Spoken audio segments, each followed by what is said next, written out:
groups of people.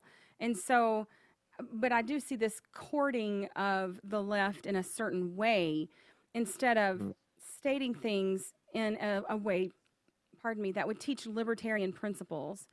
Say, we respect individual rights. So that would include homosexuals, that would include minorities, all of those things. But they really work hard, it seems like, to court the left with their own language. And not in a, like, I understand framing your argument, but I think the LP often really misses good opportunities to teach libertarianism. And I'm wondering why they do that. This is not the Libertarian Party of Harry Brown, and that's for sure. Well, I used to be upset about things like that, but I'm really not anymore because to me it's not a question. To me it's quite clear. They're trying to be a political party. They're not trying to teach anyone anything. They're trying to be a political party, which means they're trying to win. Right. And it's just strategy on their part. They've put their finger to the wind and they've kind of seen that, well, it looks like things are sliding left. So we need to slide left to try to catch that spill, right? That people are going to slide left and some of them are going to be disillusioned with whatever the demagogue of choice is. Maybe it's Elizabeth Warren, maybe it's Bernie Sanders, maybe it's AOC. And for the people who are disillusioned with them, but they've slid left, we need to be there to catch them and rope them in so that they can be card-carrying members, so we can raise money, so we can promote candidates. That's right. What political parties do. And in just a vacuum with that information alone, I'm not surprised at all. That's what political parties do. The problem is that libertarianism isn't a political movement. It's a philosophical one. Right. And I think that's where people get so confused. And I think when the Libertarian Party began to really want the power, that's where you kind of lose your way, because then you have to, and I know for me, semantically, I hate the term pragmatism. Like, I don't mind being pragmatic in certain ways, but pragmatism is the philosophy that the ends justifies the means, basically, that whatever's going to get you to your end is what you do because that works. And so it actually goes against being principled, because principles don't always get you the win. And so I think it's a little nuanced, and I probably should find a different way to say it because people don't understand. The Call to Freedom is coming up next, live after the news on the Liberty Radio Network at This is the Liberty Beat, your daily source for liberty news and activist updates, produced in partnership with SNLS News and listeners like you. Online at libertybeat.news and snls.news. I'm Mick Murrow with your latest edition of the Liberty Beat. Gold is trading at $1,277, silver at $15, and Bitcoin is trading around $5,306. Today's prices are brought to you by InnoScale. Take off with Managed Cloud. Looking for a safe, secure way to store your important files online? Let InnoScale handle it for you. Their high availability cloud servers are the perfect solution for clients needing one or more secure, scalable servers with built-in hardware failover protection. For details, see them online at innoscale.net. In the news, as 5G technology begins to roll out across the country, it's being met by a massive wave of resistance over concerns that it can cause health problems. While 5G is still relatively new, concerns over 4G and older technology still persist. A school in California has taken things to the next level and removed a cell tower from their campus after several students and teachers were diagnosed with cancer. Since 2016, 4 students and 3 teachers have been diagnosed with different forms of cancer at Ripon Elementary. Also, 2 smaller children, too young to attend school, who live near the school tower, have been treated for a malignant tumor and leukemia. And a 22-year-old former student has recently undergone surgery for a brain tumor. On the website for the school district, administrators note that Sprint is complying with the request to remove the tower, saying, quote, Sprint has turned off the cell tower at Weston Elementary School and is moving forward with leasing, permitting, and deploying a new site, end quote. The Liberty Beat is sponsored in part by Brave Botanicals, high-quality kratom and CBD at reasonable prices with excellent customer service.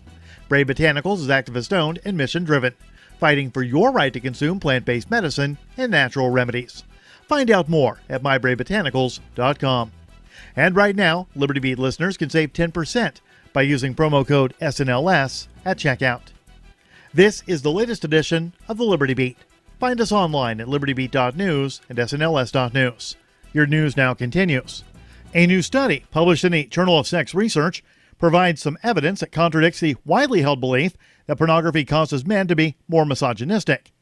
The Mind Unleashed reports the research was led by psychologist Taylor Kohut of Western University, who collected data from over 28,000 people who took part in the annual General Social Survey on attitudes in the U.S. population between 1975 and 2011.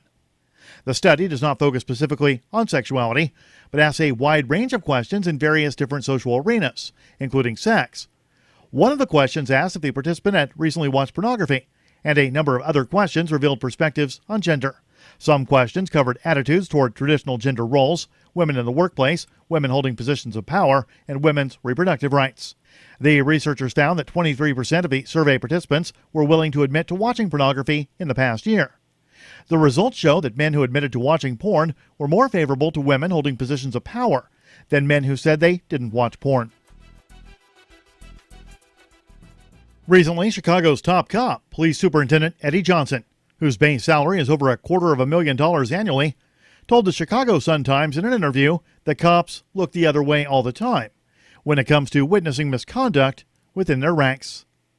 The Free Thought Project reports that the system of U.S. law enforcement is set up to protect itself, which makes it nearly impossible for an individual whistleblower to prove wrongdoing.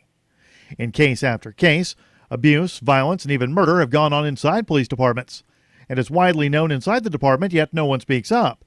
Chicago is one of the worst departments in that regard. Crossing the blue line often means career suicide and can also be dangerous. The Free Thought Project recently reported on the whistleblowers from the Chicago Police Department, whose very lives were threatened for trying to expose the corruption within their department. Support for the Liberty Beat comes from the Conscious Resistance Network, featuring videos, news reports, and articles from a spiritual anarchist perspective. Experience the Conscious Resistance at theconsciousresistance.com. How would you like to have your business featured on the Liberty Beat? You can. Just send an email to libertybeat@snls.news for details. This is the Liberty Beat, produced in partnership with SNLS News and listeners like you. The Liberty Beat is online at libertybeat.news and snls.news. I'm Mick Murrow, reporting for the Liberty Beat, reminding you, spread liberty with a smile.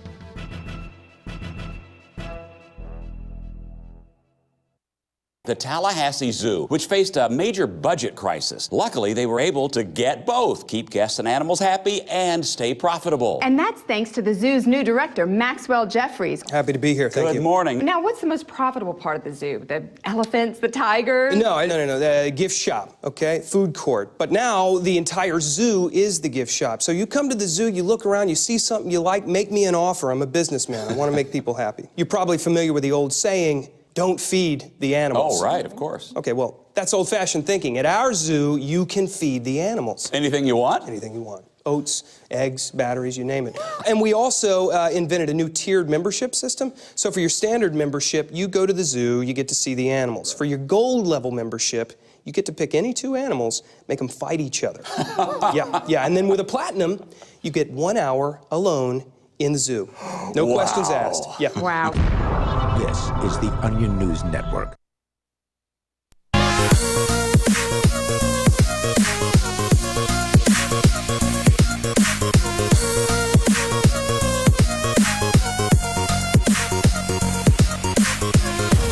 All right, welcome to the Call to Freedom. It's Tuesday, April the 23rd, I think, 2019.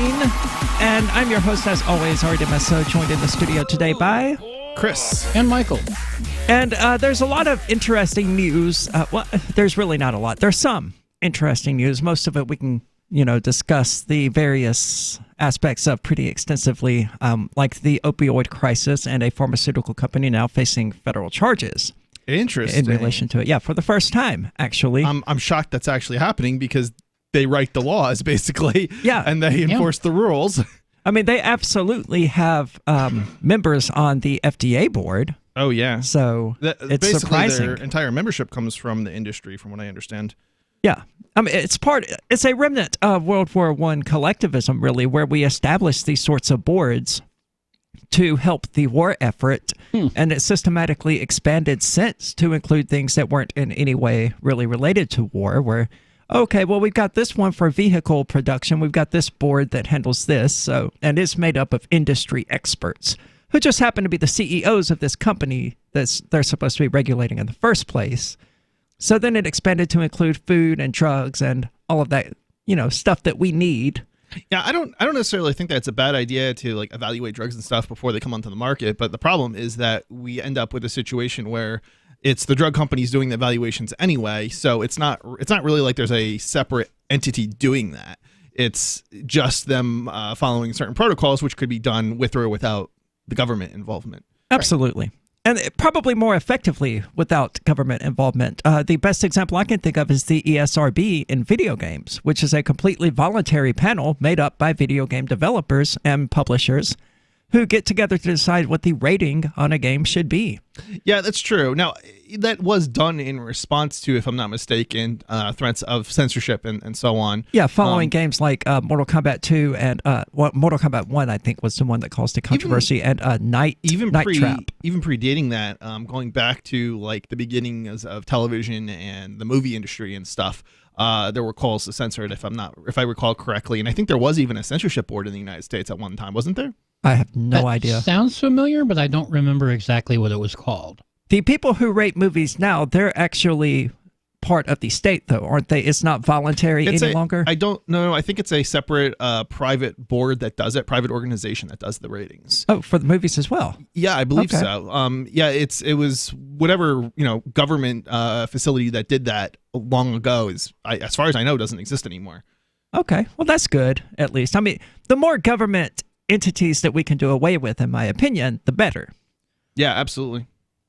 The other news is that Trump may or may not be rolling back quote-unquote protections on trans people, which I find curious because what does that mean? I don't know. We'll have to get into the article to find out. But didn't it like just happen where Medicaid came out as you can use it to pay for transsexualism now? Yeah, I mean, it almost sounds like a good thing from the different types of protection laws that I can think of, like hate speech laws, things like that, or hate crime laws. They basically penalize somebody for communicating an opinion that is not nice while also committing a crime, right? Which to me just seems wrong, and that's I'm saying that as from a perspective of being targeted potentially by these people. So as a gay man.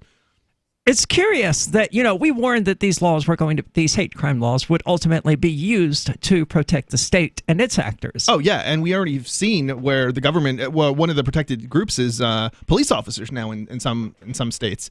So they're actually using it. So when you say, I can't actually say the words, but, when you say that bad word to that police officer while you're committing a crime or whatever, or he's accusing you of committing a crime. Pig? The ones we can't say on the radio. Yeah, the ones you can't, one of the FCC banned words. But anyway, the point is, when you say that word to the cop, you're basically, they consider that a hate crime now. And so you get which is ridiculous. Enhanced penalties. I believe it's enhanced penalties is the way that works. But yeah, I mean, it is utterly ridiculous. And this is the problem. And they're basically using it. It would be. So sorry, I mean, I'm still back there trying to figure out what this slur is. Do people typically shout that at cops? Apparently they have definitely arrested. Yeah, I mean, people who are not necessarily right in the head. Yeah, absolutely. I mean, you're probably talking about a lower class of people that may not be quite thinking straight. But nonetheless, yeah, and they're using it also on activists and as well, like those types of charges. So it's a very dangerous. It's sort of like what's the catch-all one? Disorderly conduct. It's sort of got the same type of basis. It's not really a legitimate law, even though there might be there might be an argument for it. But the reality is very different. It doesn't get used in the way that it was argued originally. It's just abused. Well, that's often the case. That's why I'm proud that there are no seatbelt laws here in New Hampshire. Because when they were first presented to Mississippi, it was like, this is not going to be an offense that you can be pulled over for. Yeah, absolutely. But if we pull you over and we find you not wearing your seatbelt, we're going to tack on another charge. And, of course, it only took a few years before they were pulling people over for not wearing seatbelts. Well, interesting. Talking about like vehicle laws, driver's licenses were actually originally introduced not for safety, but out of bigotry against motor vehicle operators. So That sounds about right. it was never for safety. And in the late 60s, there were still states that didn't have any kind of driving tests for getting your license. So the whole It was just a fee. Right. The whole argument for, driver's licenses that people will give you is, well, it's for safety. No, it's not. There's nothing that prevents, not only does it not make us safer, but not only that, but it also doesn't stop somebody from driving without a license, nor does it stop somebody from, basically getting pulled over and arrested if they don't have a license, right, in the first place. And the people, and even if we start talking about like drunk driving laws, well, again, drunk drivers will, one, they're not thinking when they're doing it in the first place, but even after you suspend their license, they still drive drunk. And often they get caught and their license gets suspended for a longer period of time and so forth. And you end up in this situation where even if you take away their cars, then you end up having them driving or riding a bicycle drunk and still causing a safety issue. So none of the things that we've done have really done anything other than, it's mostly just security theater. You're not addressing the underlying problem. Right. You're not addressing the underlying problem. And it's a challenge. It can be potentially a challenge to address until somebody, admits that they have a problem. You're probably not going to be able to fix it. And really what you're doing is at most is getting essentially revenge, and I'll put that in quotes a little bit, but revenge on a person that is got a health problem. Well, that's what American criminal justice is about: punishment. It's not about rehabilitation or safety or any of these other things. But that doesn't have any benefit to society. All it does is make people more miserable in society because everybody breaks the laws. There's not a single person who has not broken the laws because it's such a mess of laws that we've got. Just walking down the street is a breach of some law somewhere because you're not on a sidewalk, or you can't cross a street if you're under whatever conditions. Or the crossing street laws here in Keene are really weird, aren't they? Like, you're allowed to cross at an intersection even if there's no crosswalk, but only if there's a crosswalk at one of the intersections adjacent to you, or something like that. Well, I have a little bit of experience with this because I was arrested for crossing the street. Right, that's where my I can give a little bit of an explanation. So it's not illegal to cross a street. So it is illegal to cross the street if there is an adjacent intersection, which basically means if there is one with a traffic light. Yeah. So if there's basically no other cross streets, or intersections without a traffic light, then it's illegal. But if there's a cross street or intersection that doesn't have a traffic light, then you are not breaking the law when you cross the street. So how close do you have to be to the intersection in order basically, as long as you're not at the intersection with the traffic light, it's not against the law to cross the street, assuming you're not in between another traffic light, an intersection with a traffic light. So I'm thinking about right up here where there are two intersections. Mm-hmm. Both of them have traffic lights, but they're very distant from each other. That would not be against the law theoretically, because adjacent also means it has to be near the other traffic light. And how close, I have no idea. That's so bizarre. This doesn't make sense. It doesn't. I mean, if you shouldn't cross the street, you're going to eventually get run over, right? And as we like to say, that is a problem that will solve itself. Yeah, pretty much. Well, this is the Call to Freedom. We're going to talk about more stupid laws, so don't go anywhere.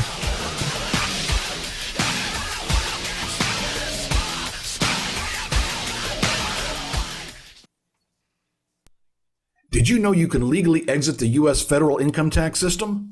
Well, it's true, and thousands of American nationals are doing it. The 16th Amendment and the Internal Revenue Code are legal, but only in a limited jurisdiction. This is the basis behind the voluntary nature of the income tax. Learn the exit strategy provided by Congress. Find out more by visiting weissparis.com and watch our numerous videos. That's WEISSparis.com.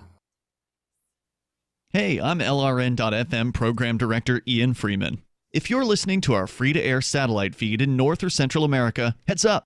We've been on the Galaxy 19 satellite since 2010, but now our satellite provider is moving LRN.FM to a new channel on a different transponder. The current channel will stay on the air until the end of May to give you time to transition without any loss of service, so don't delay. I've posted the new channel details at sat.lrn.fm, but in case you're listening with no internet access, if you do a blind scan on your receiver, you should see the new channel at transponder 6. 11.8425 gigahertz, horizontal polarization, symbol rate 22,000, FEC 3/4. All that information is at sat.lrn.fm, as well as a link to our Patreon, where you can support our channels for just $2 a month. Visit sat.lrn.fm for more information about our international satellite channels, and thanks for listening to LRN.FM. Some of you asked, and now we've delivered. LRN.FM's live Keene, New Hampshire studio shows are now streamed in HD on Twitch. Visit our channel at twitch.lrn.fm and give it a follow. If you have Amazon Prime, you get one free subscription on Twitch. If you use it on our channel, Twitch will give LRN.FM a monthly piece of your Prime subscription cost. So please watch, follow, share, and subscribe to twitch.lrn.fm. That's twitch.lrn.fm. My name is Jacob Hornberger. I'm president of the Future of Freedom Foundation, which Congressman Ron Paul awarded for having an outstanding freedom website. Write us at fff@fff.org, and we'll send you a free 3-month subscription to our monthly journal of libertarian essays and our booklet, Economic Liberty in the Constitution, which George Mason University economics professor Walter Williams praised in a recent column. That's fff@fff.org. Did you know you can listen to LRN.FM via our free-to-air satellite channels? We have channels over nearly all of North America and much of Africa. All you need is an affordable receiver and a dish as small as 30 inches. There are no monthly fees. Learn more at sat.lrn.fm. Plus, if you are a broadcaster or want to be one, this is a good delivery method for our content. See our coverage maps and get details at sat.lrn.fm. That's sat.lrn.fm. sat.lrn.fm. So the protection of life, liberty, and property is what the Free State Project is all about. But it's an effort to move 20,000 people who understand. It's about demonstrating to the entire country that, yeah, we can have a free market, a truly free market. Making it just a freer, great place to live. It's the world's largest voluntarist libertarian community, and it's only getting bigger. That's amazing, to be able to move to a place where other people passionately believe in being free and independent. What the Free State Project is managing to do, though, is to put their money where their mouth is. It's physically getting up across the country and saying, let's go someplace and let's demonstrate the power of these ideas. There's a lot of kind of philosophy that surrounds liberty. There's a lot of thinking about it and talking about it. But here in New Hampshire, people are doing it. 101 Reasons Liberty Lives in New Hampshire, a documentary by Free State Project early movers. Watch it free at 101reasonsfilm.com. 101reasonsfilm.com. Do you love Twitter? Make sure you favorite the LRN.FM Twitter account so you can receive our tweets at twitter.lrn.fm. That's twitter.lrn.fm. Oh, wow.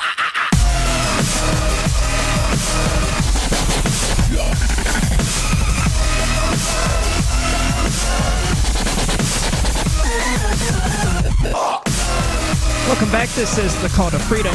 And as always, you're invited to give us a call. That number is 603-283-6160. Again, that's 603-283-6160. Or you can use the Discord call-in lines, which you can find at discord.lrn.fm.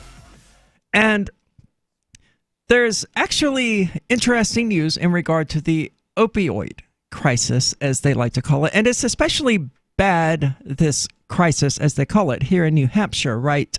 It was one of the things that did not help endear the people of New Hampshire to Ron Paul, if I'm remembering correctly, in 2012 or whenever it was. So what happened exactly? Yeah, what happened? A lot of people here shoot up heroin. Well, yeah, we know that. What does Ron Paul have to do with that? Well, he is not a friend of the drug war. And for so many Republicans... Interesting. You know, So you're saying it's some of a the people police here, problem. Some of the people here are supporting the drug war, basically. Yes. Interesting. Okay. And this would be my guess about why Ron Paul did not do particularly well in New Hampshire, because they even asked him in one of the debates, the heroin problem here is really bad. What would you plan to do about it? And he went on to say something like, well, we should legalize it. If heroin was legal, how many people here would just be like, oh, it's not legal, so I'm going to go shoot up some heroin? So, nobody. I'm curious, what I don't see this heroin problem on a day-to-day basis, and I go all over Keene. Where is this happening exactly? Marlborough Street. On Marlborough Street. Okay, so it's like one particular part of Keene that's got the problem. Yeah, over there by the police department, generally. Yeah. That whole area humorous. over there and over here. That's got a lot of student housing and low-income housing, from what I understand. Yes. Yeah. That Sounds would- about right. Yeah. Yeah. So I That seems to be see where the why. heroin is concentrated. And I've never really extensively been down these streets or anything like I that. have actually, and I've never like seen anybody shooting up heroin like on the street. But I certainly Well, I tend to have think they heard- probably do that in their houses. I would think so and too. not on the street. I've been down so Marlborough too, Street but- after dark, and I've seen things that made me think it was a little sketchy. So. Yeah, I've definitely been down after dark, and I have also been during the day, and I've been in some of that low income housing actually. Not I haven't personally lived in the low income housing, but just visiting people, and certainly I know that there was even in that building, it was like a renovated house with a bunch of apartments, and even in that building, a lot of basically the tenants, every single tenant in that building is basically problematic from a law enforcement perspective, Right. Just because of different types of either behavioral issues or drug use or whatever. Well, the people with behavioral issues and mental issues, they're sort of corralled into these sorts of apartment buildings that are owned by this one particular guy who is running for mayor in the next Keene election. And he abuses their position as getting these welfare checks and things like that to basically extort as much money as possible from them before evicting them. Yeah. He's a tremendously immoral guy. And of course, that doesn't help the opioid crisis at all. No.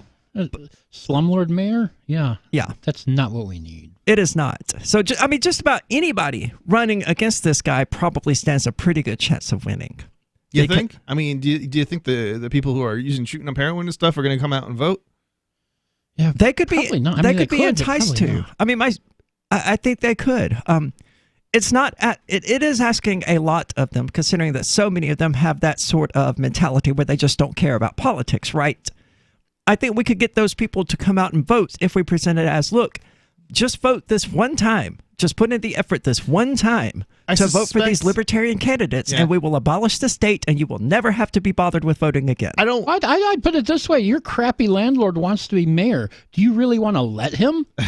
I don't know. I don't want to be a pessimist, but I kind of suspect it's going to be like trying to get the college students to come out and vote. It's just not going to happen. But they did come out and vote in huge numbers. In Keene? Yes. When? That's news to me. And I think it was the 2018 election, wasn't it? Wasn't there they complained about it at the Republican Keynes meeting because there were so many new registers that day. And I feel like I was there for that meeting, but I don't necessarily. There was this company that was busing the kids. They did. That's right. Yeah. Yeah. They did complain about that. I don't know. So one of the things that I remember, libertarians doing in the past is promoting themselves on the college campus, and it just didn't work. Now, we still do it. They were more aggressive, from what I recall. There were I don't know who was it, the Democrats that were doing it, something like that, right? Yes. The Democrats apparently were very aggressive, going into dorm rooms and like knocking on doors and all sorts of stuff they weren't supposed to be doing. And I think that was the complaint that was occurring. So maybe it's just a matter of being more aggressive. I don't know. Yeah, I mean, it would be. And whether or not the college kids vote, you're certainly not breaking any sort of college policies or state laws by going to these slums and knocking on the apartment doors there, trying to get these people to come out and vote. To bust them over or whatever. Yeah, I don't know. I mean, there was even transportation made available to students, Right. when the libertarians did it and Oh, basically really? failed. Yeah. Yep. So I don't know what the trick is that the Democrats use to get them to come out and vote, but Ideology. maybe. I mean, Could maybe be. it's a bunch of things working against us, but yeah.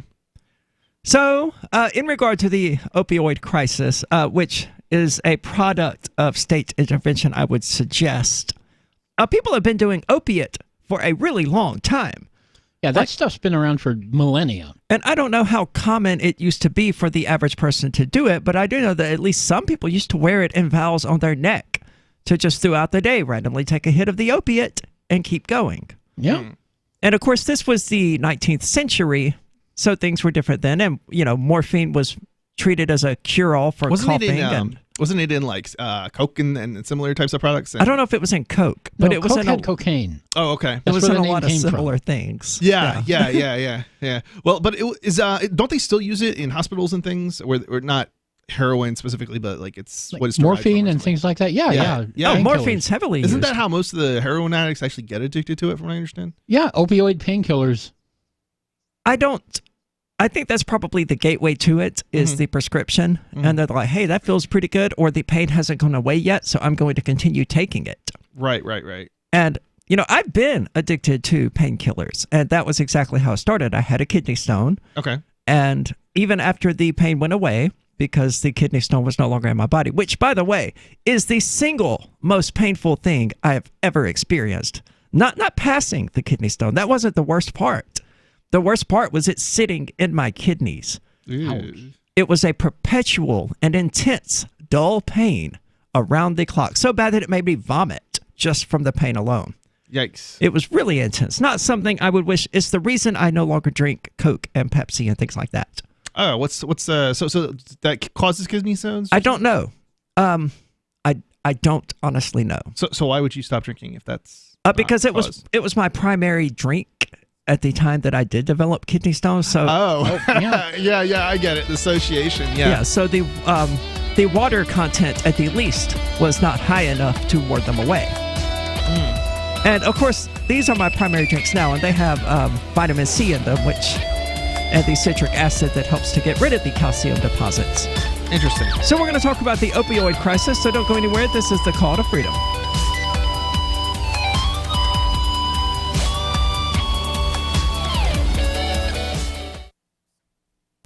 You know how annoying it is when someone keeps stopping mid-sentence as though he or she were asking you a series of questions? Avoid doing that. It sounds unnervingly tentative, and it imposes upon the listener to help you complete the thought. And if you're a job seeker, this alone could be a deal killer.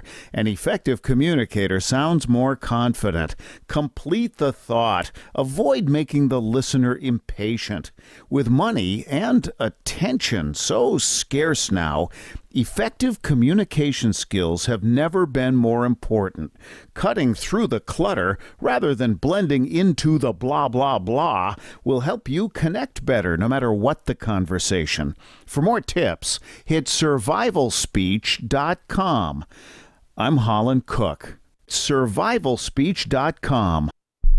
There are basically two types of advertising, direct response and branding. Radio's great for direct response with its low cost to listener ratio, but audio can't be beat for branding, which is a longer term endeavor. You want to be the first thing that someone thinks of when they think about your product or service. If you have a local business that you want kept top of mind in your community, call the station. If you need national reach, Free Talk Live's got around 200 radio stations, millions of monthly listening sessions, can suit all budgets, and if we don't think we're right for you, we'll tell you. Email me, mark@freetalklive.com. Would you like to hang out with Penn Jillette? He's keynoting Freedom Fest this year. I, for one, am thrilled. Freedom Fest is the largest liberty-oriented gathering in the world. They take a Big Ten approach with libertarians, conservatives, liberals, anarchists, and just open-minded people mingling together to hear real debates, share real solutions, and converse freely. This year's theme is the Wild West, a time of liberty and opportunity, or a time of anarchy and violence. Maybe both. Go to freedomfest.com/FTL and get your tickets now. freedomfest.com/FTL. Not convinced yet? Hey, I understand. It's a high-end event, even with coupon code FTLEB. Sure, you're likely to receive investment advice that'll make that sum seem paltry, but I have something special for you. Go to freedomfest.com/FTL and you'll get the 5 best speeches from last year for free. Call it a test drive. Do yourself a favor and go to freedomfest.com/FTL. freedomfest.com/FTL. Use coupon code FTLEB for a discount. Now that you've found the Liberty Radio Network at LRN.FM, you may want to help expose others to our great programs. To assist you in doing so, you'll find resources at promote.lrn.fm, including details on how to get a free bumper sticker, quarter-page flyers you can print out and distribute, banners for your website, as well as files that will allow you to make your own custom banners and graphics. Visit promote.lrn.fm and help bring new listeners to the Liberty Radio Network. That's promote.lrn.fm. Don't you hate that feeling in the pit of your stomach when the police pull you over? Most people have no idea how to handle it properly, and they promptly get fed into the municipal fee-generating meat grinder. Or maybe you recall that feeling you get when you go to the mailbox and see one or more letters from the IRS. You get a sense of impending doom, don't you? So let me ask you, if you could learn how to use the law to beat the IRS, traffic tickets, almost any courtroom scenario, collectors, credit card debt, and even mortgage debt because of fraud perpetrated against you, would that be worth knowing about? Don't laugh. Investigate. Check out the life-changing benefits of the Lighthouse Law Club at their website, lighthouselaw.club. That's lighthouselaw.club. And while you're at it, visit the Lighthouse Law Club YouTube channel. You might be in for a pleasant surprise. You can put the Liberty Radio Network on the air in your area. Visit broadcast.lrn.fm to learn how. Broadcast.lrn.fm.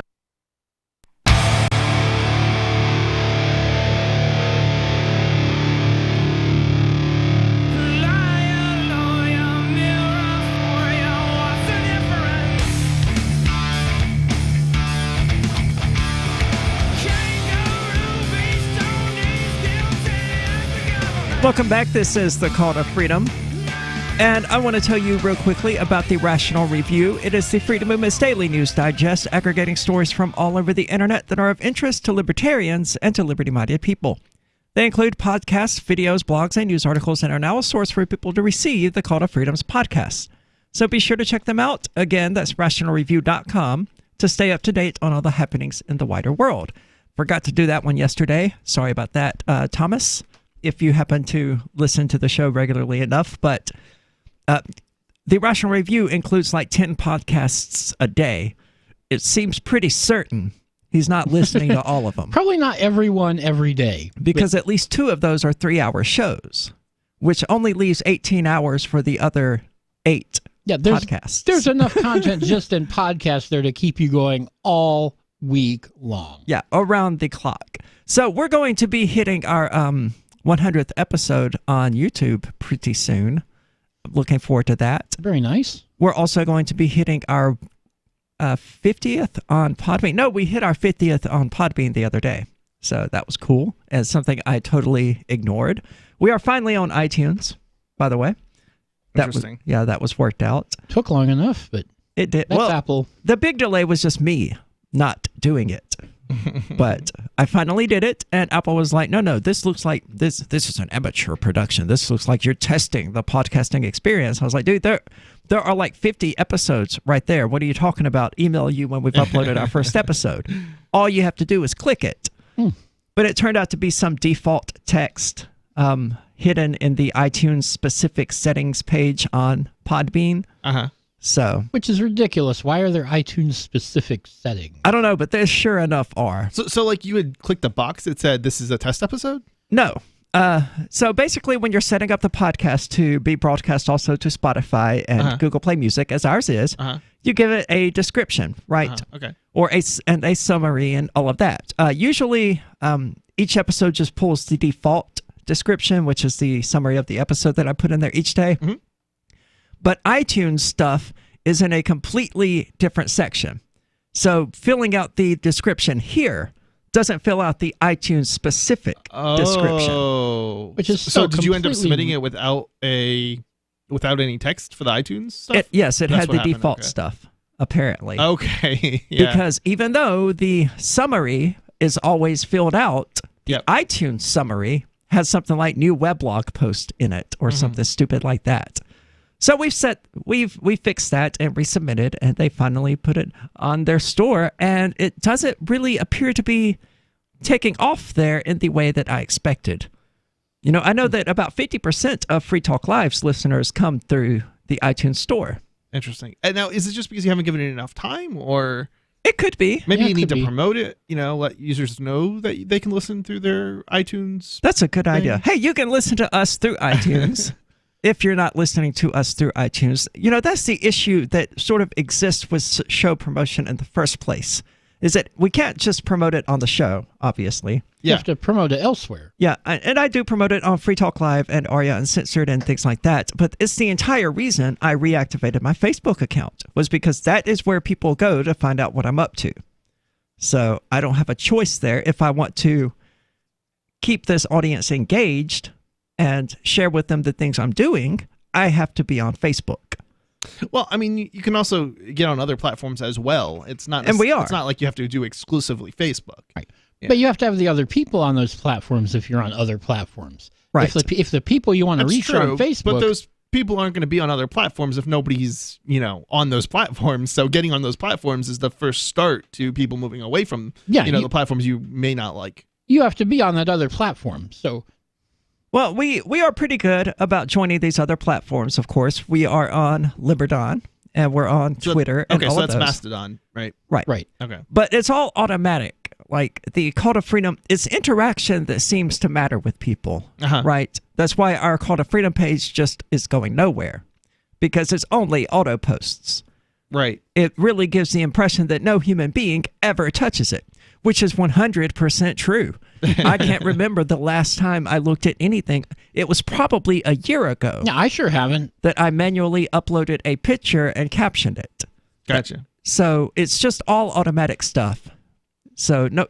So stuff that's not. So I know some other people have like some sort of system where they post to one place, but it also gets automatically posted to other places. We do that. I do that personally as well. No, is that what you're talking about, or are you talking about that you don't respond to other people when they comment? Well, they don't comment because the page itself doesn't.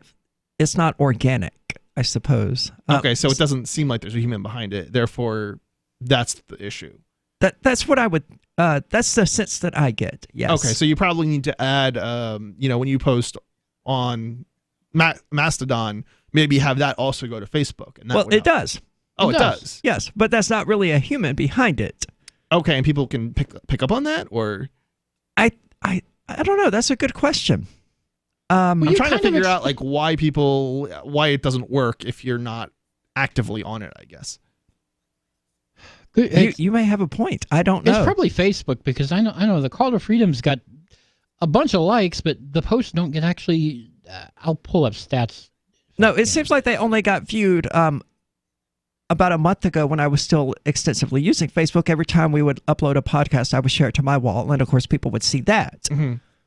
But as far as the Call to Freedom posting the podcast links, which it does every single day within a few seconds of me uploading them, because I have it set up with Podbean, it automatically posts a description and all of that, and the title and a link to the podcast in question.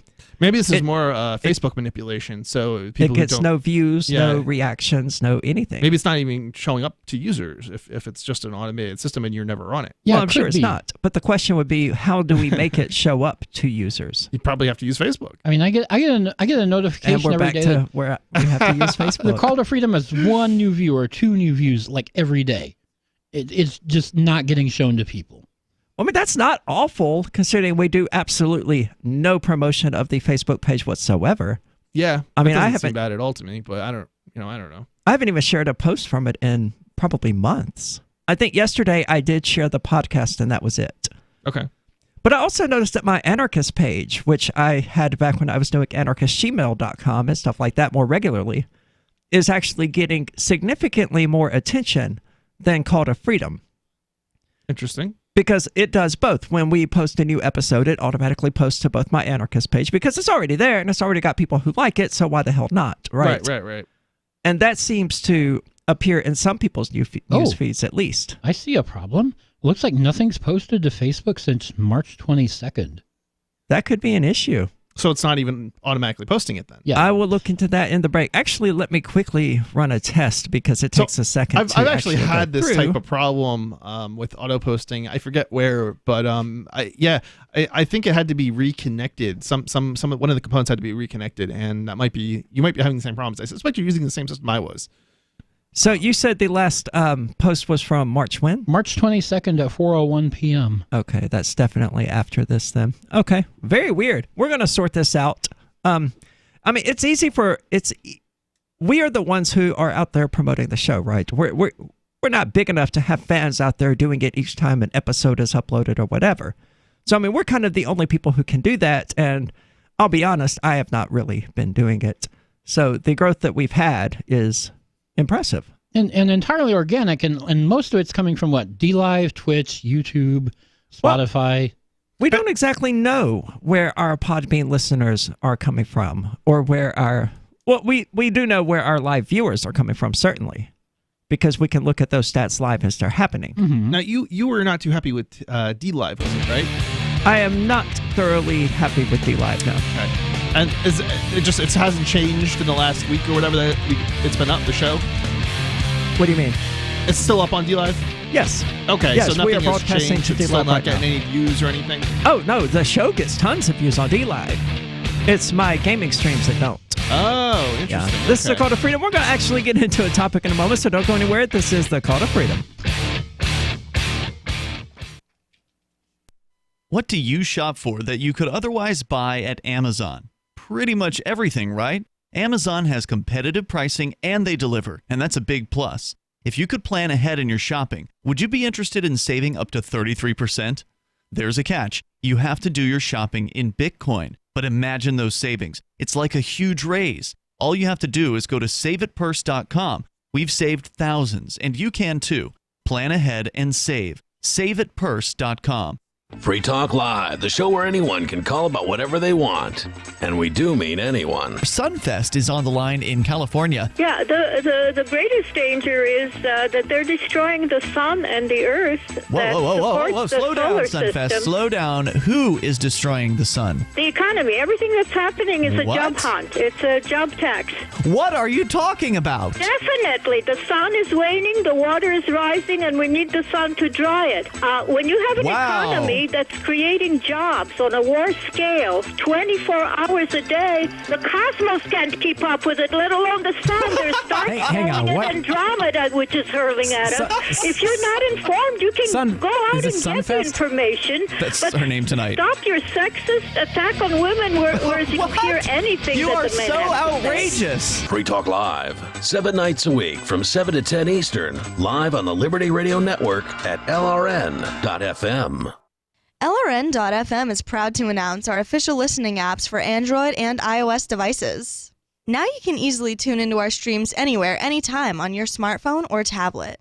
Just visit apps.lrn.fm or search for LRN.FM in the Android or Apple app stores.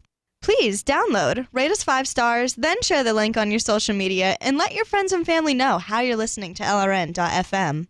Download it now, free at apps.lrn.fm. Looking for a great real estate investment? Consider New Hampshire, which is ground zero for the Liberty Movement. Your first call should be to Mark Worden from Porcupine Real Estate. He's more than just a real estate agent. He's your New Hampshire concierge. Where are the best places to live? Do you want farm, city, the burbs, or forest? Do you want a duplex or multifamily building so that renters pay your mortgage? There are homes in all price ranges in New Hampshire, and Mark can help with financing too. Invest in Liberty and property. Mark Worden can help. PorcupineRealEstate.com. There are lots of ways to listen to Free Talk Live. Our podcast has been around since podcasts began, and now the FTL feed is loaded with content besides our full show archives. Did you know that we make it easy for you to customize your podcast subscriptions? We have different feeds, one that includes only our full shows, one with just the Daily Digest, and one with just the Edgington Post. You decide what you listen to. It's quick and easy to customize your feeds at feeds.freetalklive.com. That's feeds.freetalklive.com.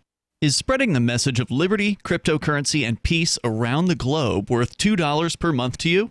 As you may already know, in addition to our internet feed, LRN.FM broadcasts on free-to-air satellite across North and Central America, as well as Sub-Saharan Africa. And we've been available on satellite for free 24/7 since 2010. The LRN.FM free-to-air satellite signal is reaching some of the most oppressive regimes in the world, and there's no doubt our ideas are making an impact. You can learn more about the channel's impact by watching the 3-minute video at fund.lrn.fm. If you'd like to help free minds globally with our ideas of liberty, cryptocurrency, and peace, you can donate as little as $2 per month via fund.lrn.fm. You can help us continue and expand our satellite broadcast to multiple continents. Visit fund.lrn.fm today, and thank you for your help. Don't forget to share the link on social media. That's fund.lrn.fm. Help get LRN.FM into more ears. Visit promote.lrn.fm for a free bumper sticker, flyers, banners, graphics, and more. Promote.lrn.fm.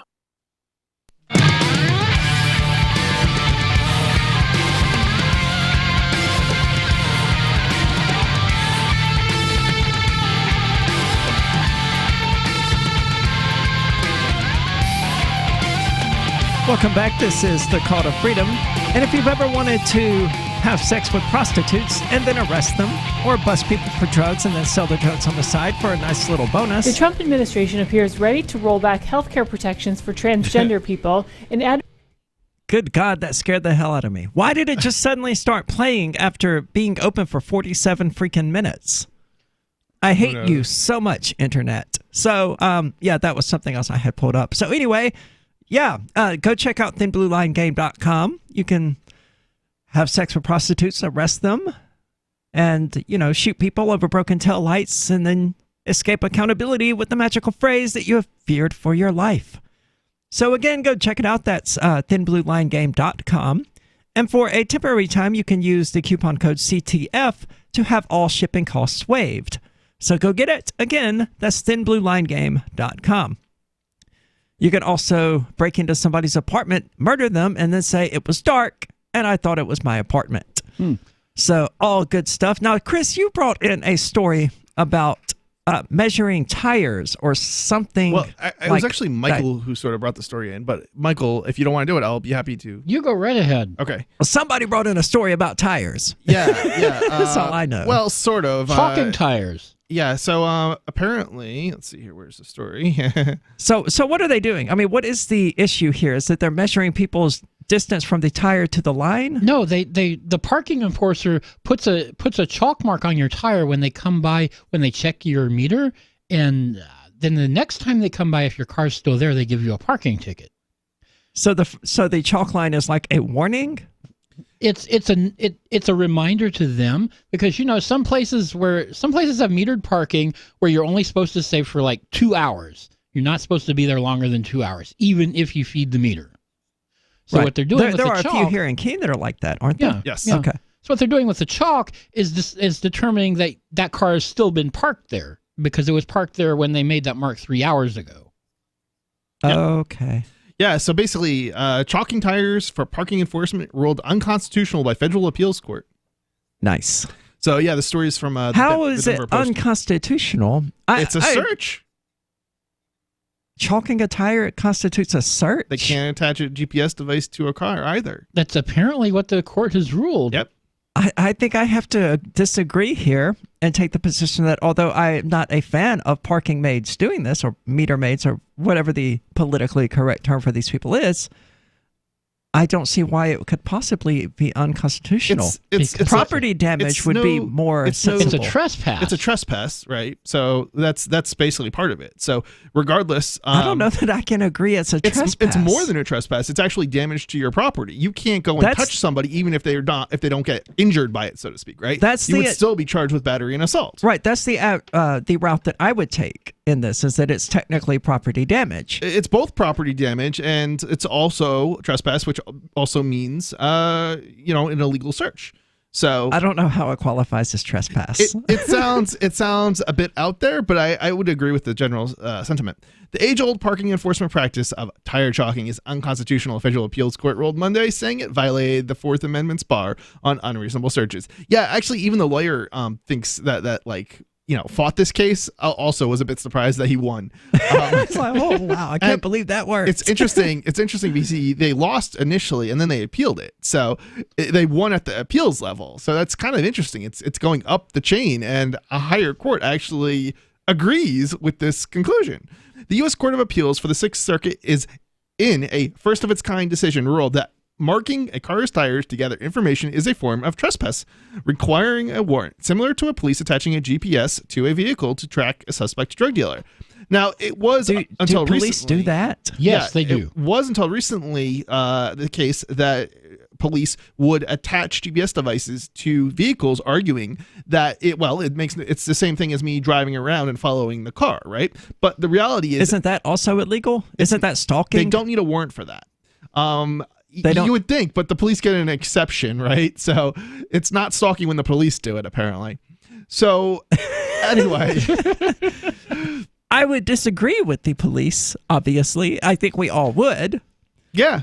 Yeah, well, reasonable human beings would, but yeah, I don't necessarily know that. I don't necessarily know if I think stalking should be illegal, but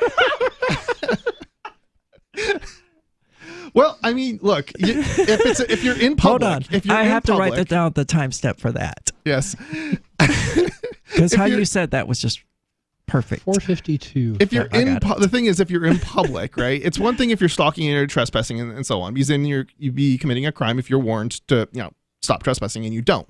But in the case of being in public, it's I certainly don't encourage people to do this, but I don't necessarily know that it should be illegal because I'm still trying to figure out where exactly is the damage being done. Where's the real danger? And I understand that it's a mental type of thing, but that's really with the person who's being stalked, not so much with any kind of physical or thing that I think you can legitimately regulate. Or, well, at least in regard to the police, it's intimidation.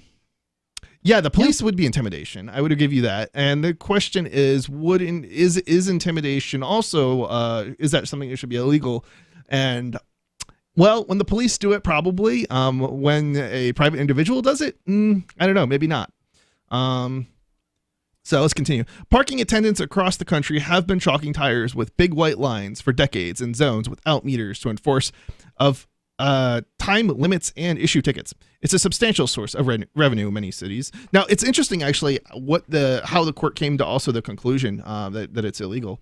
So the decision, while undoubtedly bringing joy to parking scuffles everywhere, could cost some cities money, either from lost revenue or having to install meters when none exist. On the other hand, a Fourth Amendment expert, Orrin Kerr of the University of Southern California Law School, tweeted, "It seems easy enough these days for parking enforcers to just take a photo of the car or even just close-up photo of the tire rather than chalk it. No 4A issues then." So in other words, no Fourth Amendment issues. The Sixth Circuit covers the states. I mean, yeah, couldn't they just write it down in a notebook? Yeah, they could. Yeah, they could. They could do it any number of ways, or just mark the in front of the tire, the street. Oh, then they wouldn't be able to prove that the car didn't leave for 5 minutes and then return. The chalk mark being in the same spot, if the chalk mark doesn't get away, I mean, essentially they're assuming that the chalk mark's going to get wiped off when the car moves. So I guess if you moved the car, but it still had a chalk mark on it, it still isn't potentially evidence. Or what if I do my own chalk marks, right? How would they know whether it's their chalk mark or my chalk mark? It's not necessarily proof when anybody could have done it. Well, I'm certainly not saying that they can go to a court and be like, no, see, look, I chalk marked this car and it was still there 2 hours later.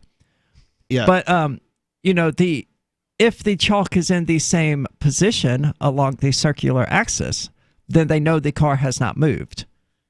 Like, even if you just, pull out for a moment and pull back in, the angle of the chalk mark versus the angle to the street is going to be different. More than likely, you're not going to park in the exact same spot. Yeah, most likely. Yeah. So let's continue. The Fourth Amendment to the U.S. Constitution bars unreasonable searches, but U.S. District Court in Bay City, Michigan had dismissed the lawsuit, concluding that chalking, while a type of search, was not at all unreasonable. People have a lesser expectation of privacy in their cars than, for example, in their homes, the District Court ruled.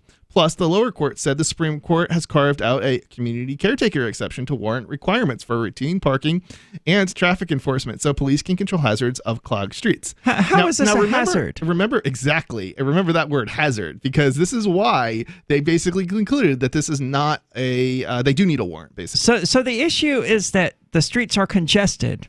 And because of that, they want to make sure that every 2 hours somebody gets out there and moves their vehicle. That's what the original court said. This is going to fix the street congestion to make people drive. Something along those lines. Appeals court judge... I don't think that's how that works.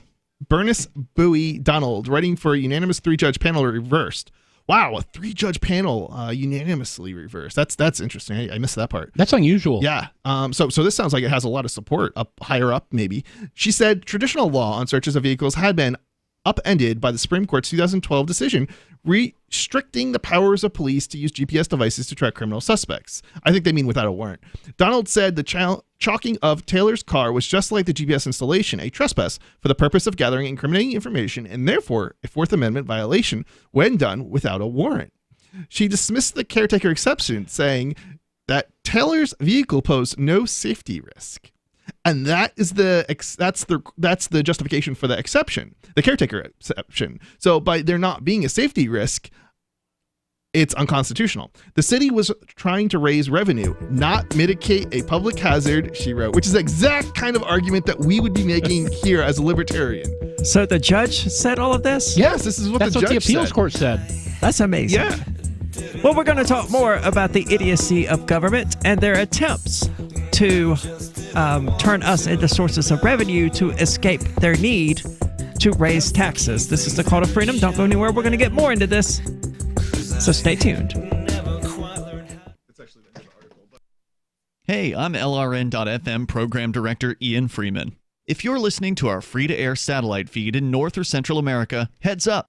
We've been on the Galaxy 19 satellite since 2010, but now our satellite provider is moving LRN.FM to a new channel on a different transponder. The current channel will stay on the air until the end of May to give you time to transition without any loss of service, so don't delay. I've posted the new channel details at sat.lrn.fm, but in case you're listening with no internet access, if you do a blind scan on your receiver, you should see the new channel at transponder 6, 11.8425 GHz, horizontal polarization, symbol rate 22,000, FEC 3/4. All that information is at sat.lrn.fm, as well as a link to our Patreon, where you can support our channels for just $2 a month. Visit sat.lrn.fm for more information about our international satellite channels, and thanks for listening to LRN.fm.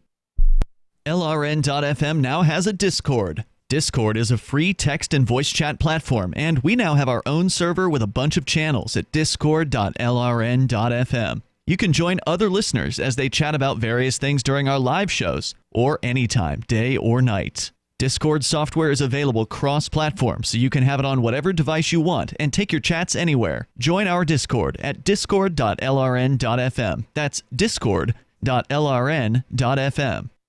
Are you tired of governments murdering people around the world? Stop using their money. There is an alternative. Bitcoin is a stateless free market non-political currency. Bitcoin cannot be inflated or controlled by any government. By using their money, you are helping the state. Stop doing it. You have an incredible alternative available now. Learn it, use it, spread it. Get started with Bitcoin at bitcoin.com. That's bitcoin.com. More of the Call to Freedom is coming up next, live after the news on the Liberty Radio Network at LRN. This is the Liberty Beat, your daily source for liberty news and activist updates. Produced in partnership with SNLS News and listeners like you. Online at libertybeat.news and snls.news. I'm Mick Murrow with your latest edition of the Liberty Beat. Gold is trading at $1,273, silver at $14.90, and Bitcoin is trading around $5,605. Today's prices are brought to you by InnoScale. Take off with Managed Cloud. Looking for a safe, secure way to store your important files online? Let InnoScale handle it for you. Their high availability cloud servers are the perfect solution for clients needing one or more secure, scalable servers with built-in hardware failover protection. For details, see them online at InnoScale.net. In the news, in what critics denounce as the Trump administration's latest attack on women's rights across the globe, U.S. officials are reportedly threatening to veto a United Nations Security Council resolution seeking to end the use of rape as a weapon of war over its language on reproductive health. The Mind Unleashed, citing The Guardian, said that Trump officials are objecting to the resolution's language on victim support from family planning clinics. In recent months, the Trump administration has taken a hard line, refusing to agree to any UN documents that refer to sexual or reproductive health on grounds that such language implies support for abortions. It has also opposed the use of the word gender, seeing it as a cover for liberal promotion of transgender rights. The Trump administration's opposition to the measure, proposed by Germany, quickly sparked international outrage. Heather Barr, acting co-director of the Women's Rights Division at Human Rights Watch, tweeted that in the latest step in Trump's war on women, the U.S. opposes health care for survivors of rape during war. Others also took to Twitter to condemn the Trump administration's efforts. The Liberty Beat is sponsored in part by Brave Botanicals, high-quality kratom and CBD at reasonable prices, with excellent customer service. Brave Botanicals is activist-owned and mission-driven, fighting for your right to consume plant-based medicine and natural remedies. Find out more at mybravebotanicals.com. And right now, Liberty Beat listeners can save 10% by using promo code SNLS at checkout. This is the latest edition of the Liberty Beat. Find us online at libertybeat.news and snls.news. Your news now continues. On Tuesday, multiple FBI agents arrested Trenton, New Jersey police officer Drew Inman, who was part of an ongoing investigation into multiple bad cops in the department. Inman and his fellow cops were seen on body camera footage attacking an entirely compliant and surrendering Chancey Washington, and then bragging about it before lying on the police report. The Free Thought Project reports the FBI launched the investigation last year into Inman, former TPD officer Anthony Villanueva, and Mark Kiefer III over Washington's arrest. According to the Trentonian, it's unclear if Villanueva was also arrested, but an indictment filed in U.S. District Court in Trenton shows both he and Inman face multiple federal charges, including deprivation of rights under color of law and falsifying police records. As multiple videos show, Inman, Villanueva, and Kiefer were caught on body camera footage savagely beating Washington during an arrest in 2017. The USS Fort McHenry, a dock landing ship, has been stuck at sea for months, along with hundreds of Marines and sailors aboard, after dozens of crew members contracted mumps. The ship remains quarantined as officials with the Navy and Marine Corps Public Health Center conduct an in-depth investigation. The cases began to surface in December after the ship departed Mayport Naval Station in Florida. Although that was the last time at port, the Free Thought Project reports the point of origin has not yet been determined. The Navy's Bureau of Medicine and Surgery explained to Business Insider that based on clinical presentation and laboratory testing, the cases are currently classified as probable cases of mumps. Every single person aboard the USS Fort McHenry has been vaccinated against the virus, yet dozens have been infected. Even after more booster vaccines were administered, more cases of the vaccine-preventable virus appeared. Support for the Liberty Beat comes from the Conscious Resistance Network, featuring videos, news reports, and articles from a spiritual anarchist perspective. Experience the Conscious Resistance at theconsciousresistance.com. How would you like to have your business featured on the Liberty Beat? You can. Just send an email to libertybeat@snls.news for details. This is the Liberty Beat, produced in partnership with SNLS News and listeners like you. The Liberty Beat is online at libertybeat.news and snls.news. I'm Mick Murrow, reporting for the Liberty Beat, reminding you, spread liberty with a smile.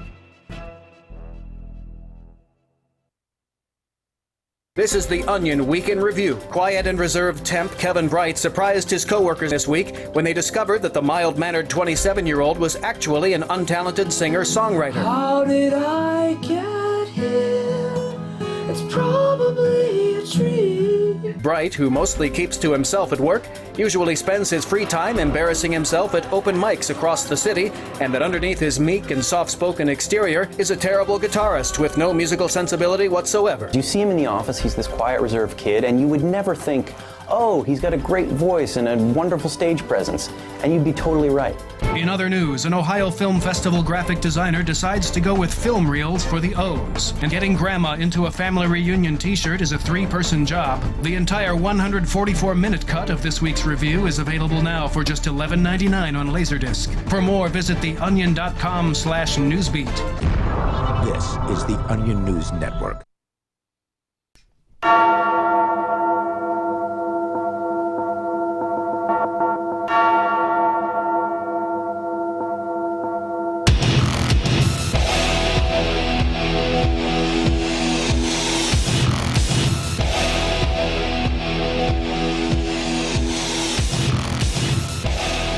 Welcome back. This is The Call to Freedom. I'm your host, as always, Aria DeMezzo of Aria Uncensored, which will be on in about 5 hours. So be sure to check that out on twitch.lrn.fm and dlive.lrn.fm, where I do the show completely topless. It's live and uncensored, and I'll be joined tonight by Derek J. Freeman of Victimless Crime Spree, which you can watch at victimlesscrimespree.com.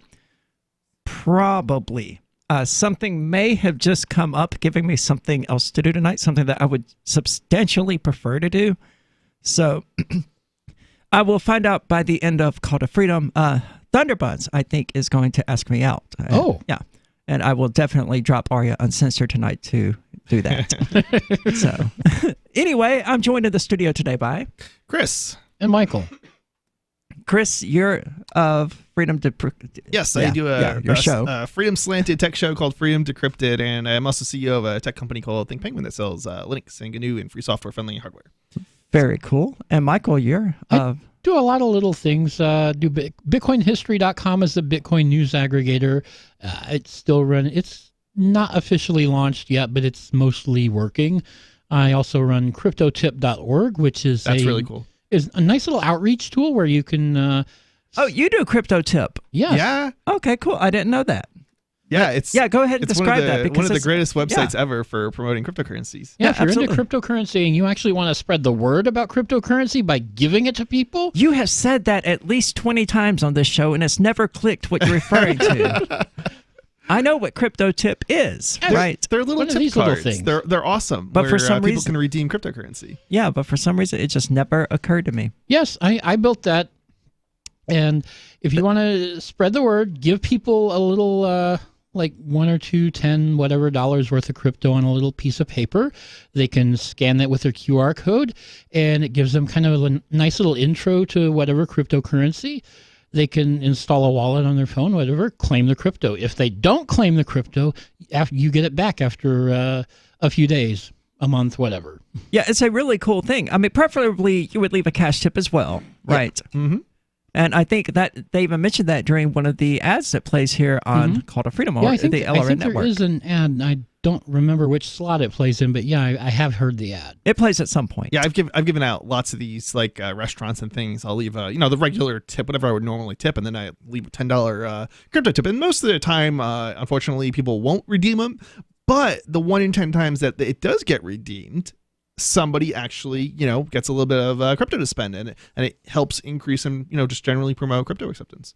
Yeah, I'm going to start doing it because every Sunday night after work, now that we work with alcoholics, we go to a bar across the street. Mm-hmm. And I usually just tip with my credit card, which I will continue doing, obviously, because you do want to give these people cash.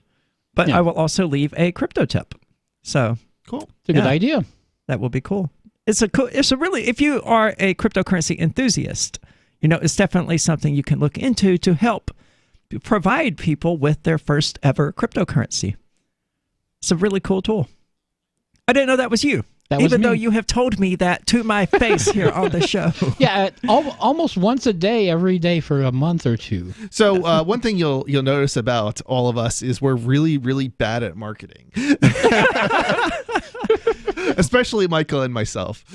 Well, certainly me too. I would agree. # me too. Yeah. I'm bad at marketing. I mean, there's so much psychology built into marketing. It's a question of how do you promote yourself in a way that is... Most people tune out the marketing anyway. So it's like, you just kind of... I will confess that's what I do when, you and Michael promote your shows and things like that, because I'm familiar with you. You're not trying to reach me anyway, right? Maybe? So, I don't know. So I guess it gets are you out. into tech stuff, or are you into cryptocurrency? I am into both cryptocurrency and tech stuff and okay, so then stuff.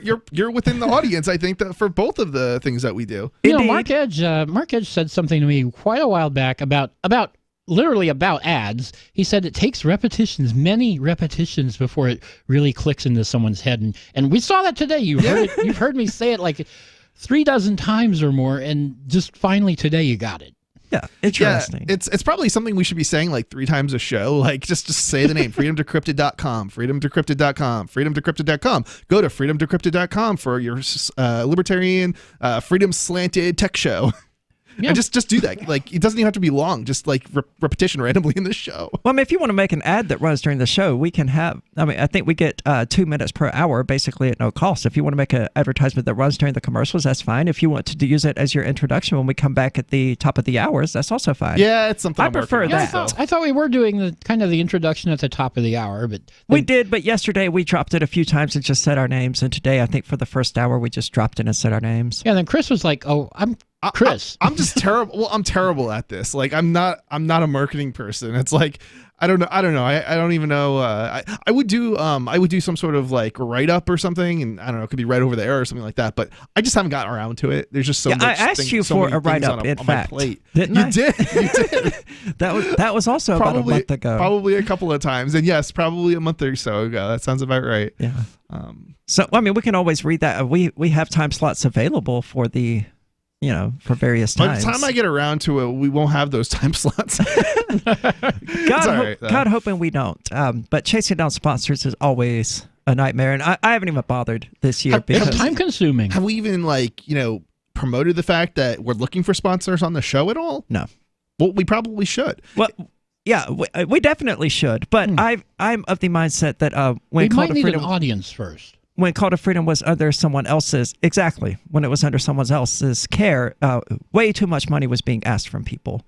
Like $3,500 for 6 month sponsorships and things like that. I mean, we're not Free Talk Live. That's true.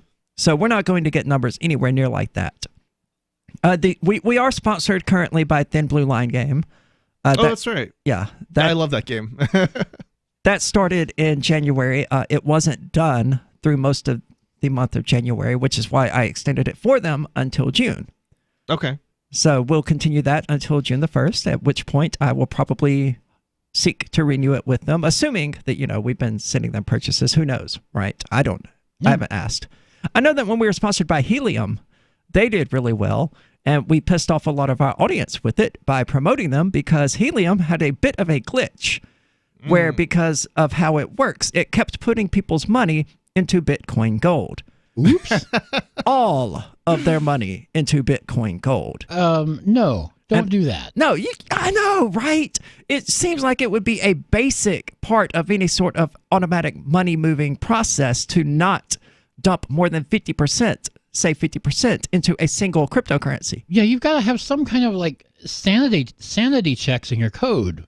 But they did. But they did not, rather. And they just kept pouring people's money into Bitcoin Gold. And everybody who listens to us and paid attention to that went from $500 in cryptocurrency to $30 in cryptocurrency. They were like, hey, this crap that you guys have been promoting. I think this is just a good, demonstration of something you need to learn in life. Take baby steps, right? Like, just because somebody is promoting something on the air or in a YouTube video or whatever, that doesn't necessarily mean that even the people who are part of it are necessarily supportive of the product, even though they're being paid to promote the product. Yeah, we used to have that disclaimer on our show. And sometimes you do support the product, but we have more integrity than that. We're not going to support a product that we don't actually believe in and are willing to stand by. The issue with Helium, it was a great product, was that its coder did not implement this basic concept, and we had no way of knowing that because it wasn't open source. And even if it was, neither me nor Will nor Tom had the technical capacity to dig through the code. Or time, for that matter. Yeah, or time to dig through something at that scale. Yeah, absolutely. But we loved Helium. We're still friends with the guy who makes it, but the software did have that little issue. And as soon as it started causing people to lose massive amounts of money, while we continued to talk about it and promote the service, we added the caveat that it appeared to be experiencing issues. Yeah. And of course, there's Thin Blue Line Game, which is created by people who I sort of not personally know, but Facebook know, I guess. I got you. Members of the Audacious Caucus. And of course, it's a card game that demonizes cops. Well, they demonize themselves, and the Thin Blue Line Game just points it out. Yeah. So, all good stuff. But yeah, we haven't really spent any time looking for sponsors because I want to grow the show and an audience first. I want that to be my priority, not getting paid. This is the Call to Freedom. I don't know why we're doing this, but we're going to get into a topic, so don't go anywhere.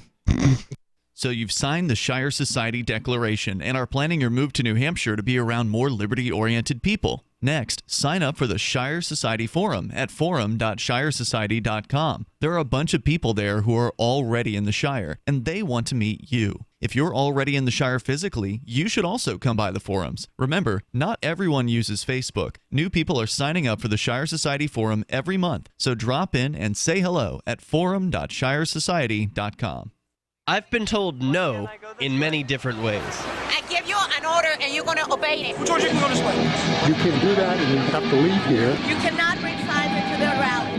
Walk with me. Well, I'm comfortable here, actually. Whoa, hey, who do you think you are? Excuse me. There is no video and audio allowed in this office. No, I have work today. You ain't gonna make it. Wait a minute. Hey! Oh my God! Unbelievable! Why are you running from me? Because you're scared me. What am I being detained for? You're being served. What is this? You're being served. What is this? Bureaucrats have a funny way of telling people no. That's the sound of the men working on the chain. Derek J's Victimless Crime Spree. Watch it for free and order the Director's Cut DVD at victimlesscrimespree.com.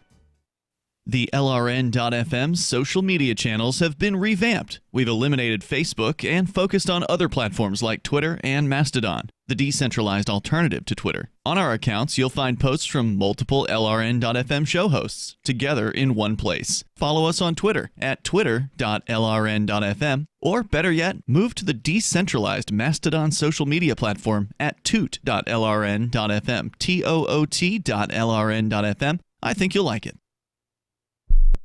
The new 4th edition of Healing Our World, The Compassion of Libertarianism, will take your understanding of liberty to a deeper level and has over 1,300 updated references, new cartoons, and a foreword by Dr. Ron Paul. With discounts for multiple book purchases, the 4th edition of Healing Our World is a great gift for the liberals, pragmatists, environmentalists, and Christians in your life who think libertarianism is cold-hearted. Get yours today at healing.freetalklive.com and use promo code FTL for a $5 discount. Imagine someone in your community getting in their car, turning on the radio, and hearing the Liberty Radio Network. You can make that vision a reality with your own micro radio station. Visit broadcast.lrn.fm to learn how you can put our programs on the air in your area. You can have LRN.FM running around the clock, and you can even add in your own local shows. Building a radio station is simple, but programming isn't. That's where LRN.FM comes in. Learn more at broadcast.lrn.fm. That's broadcast.lrn.fm. On Free Talk Live, we're bringing people to the ideas of liberty every day. From wrestling superstars like Glenn Jacobs. You guys really are having an impact, I believe. Like I said, a lot of where I am now is due to listening to Free Talk Live. You changed my mind on some very important issues years ago. To random people tuning in on the radio.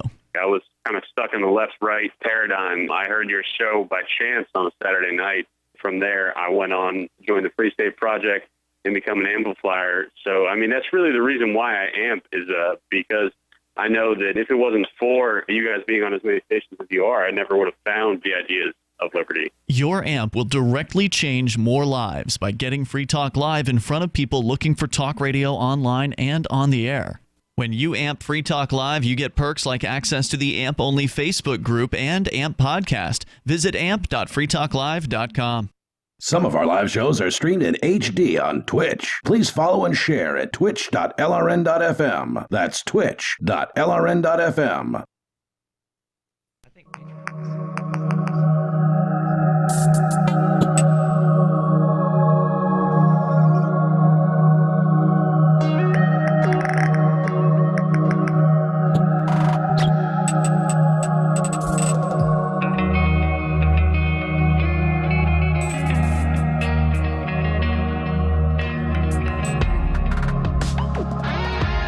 I love that intro.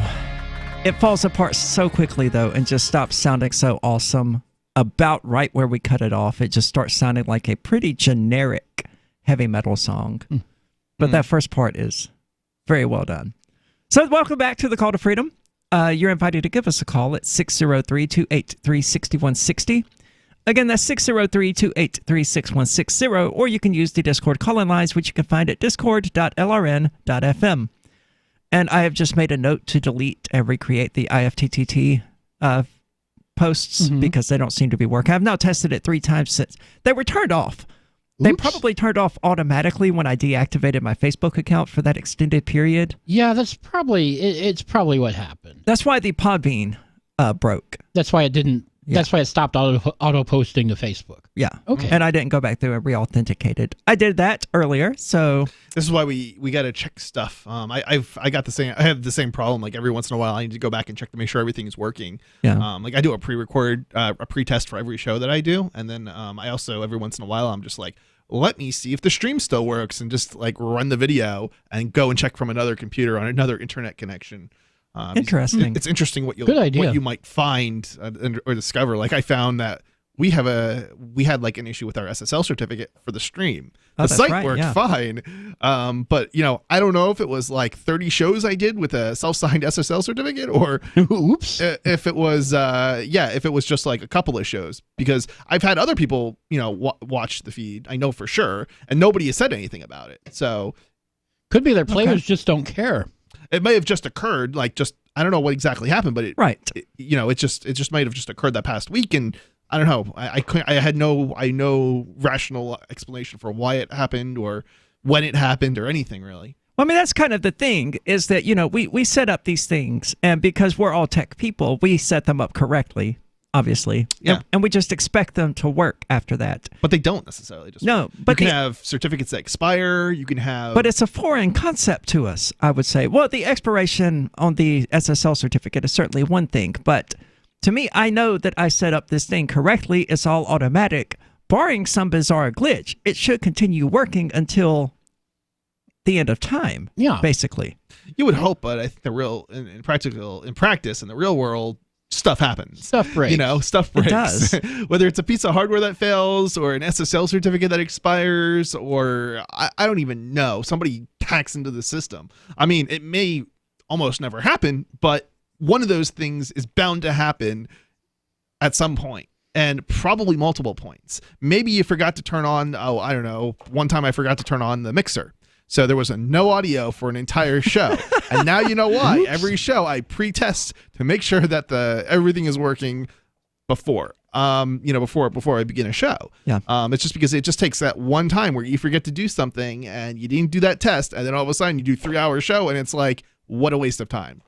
I did that the day before yesterday, or yesterday, during a video game stream, actually, where I didn't test it beforehand because the settings were all still there. But I have made a lot of changes to my sound card throughout the last week because I want some applications to use this sound card, some applications to use another sound card, and so on. So I didn't check it, and it turns out that there was absolutely no sound from the game whatsoever through the entire stream. Oops. So it was just a ton of silence, and then me saying something, and then more silence. You know what? I just realized it wasn't actually the mixer that I didn't have on. It was the mixer was not connected to the computer.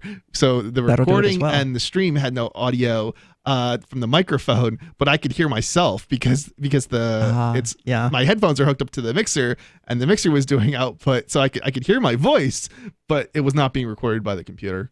That's awkward. Yeah. Oh, I did make a post on Facebook to let people know that our podcasts haven't been posting, and we'll get that fixed. And in the meantime, go to Spotify, Podbean, Google Play Music, iTunes, or wherever, and listen to us live. Now, is there a link? I know Free Talk Live has, I'm trying to remember what the link is, but there's a link for different... archive.freetalklive.com, I think is... No, but like, how would I get to, say, iTunes, or how would I get to... we're on Discord, presumably, right? So is there a link on... Call to Freedom that you can direct people to so they know how to get to, like, the Discord channel or the there's iTunes? A few questions in that. The Call to Freedom website is currently down. Yikes. Well, they only take cryptocurrency, and I don't have accessible cryptocurrency at the moment due to having instead a broken phone. So I can't. So I can't just whip it out and send them some Bitcoin. You gotta get that fixed. Yeah, and I actually have somebody who's going to fix it for about $20. Which is a lot better than the $100 that I was going to spend otherwise on it. So at that price range, I'm willing to pay to get it fixed. But right now, even with the cryptocurrency on it, it would just be about breaking even because I don't carry a lot of cryptocurrency on a given basis. So, how about donations? Is there anything for donations where people can donate? There's Patreon. Yeah, there's patreon.com/call-to-freedom. Any donations coming in for it? Yeah, $34 a month. Okay, so that can help cover the costs? It does help cover the costs. Does it completely cover the costs, or is it? It completely partially? covers the cost of the podcast. Okay. It does not fully cover the cost of both the podcast and the website, which is currently down right now anyway. Okay. Which is my fault. It's not because of any financial reason or anything like that. It's because the hosting site only takes cryptocurrency. Okay. So basically what that means, guys, is make some donations and help us get the show back up. Good point. Well, I mean, yeah, but it's not a money issue. I mean, ideally, yes, I would not have to pay any of that out of my own pocket, which is what I was doing before. And I actually sent an invoice to the previous owner of Call to Freedom, like, hey, I just paid this $119, and I'd kind of like this money back now that we have this sponsorship coming from Bitcoin.com that never came through. So, okay. But I mean, it's not necessarily because the $34 a month, I think it would technically still be about $5 short each month. But I mean, the Patreon page is pretty new as well. Okay. So that's pretty good. We have a small number of very dedicated fans. Awesome. Yeah.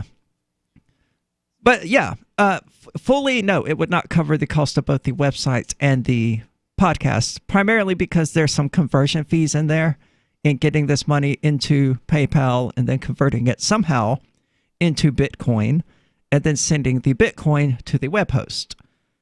That's a lot of delay. It's a lot of transaction fees, plus Patreon takes their cut and all of that. PayPal takes their cut. So every little bit, it gets chipped at by other people. Is your best way to make a donation is with cryptocurrency, correct? Because Indeed. Then there's no fees, conversion fees from one to the other. That would be fantastic. So is there a link somewhere that people can send cryptocurrency? On the website that's down? There is not. And I would like to have a separate wallet for the show.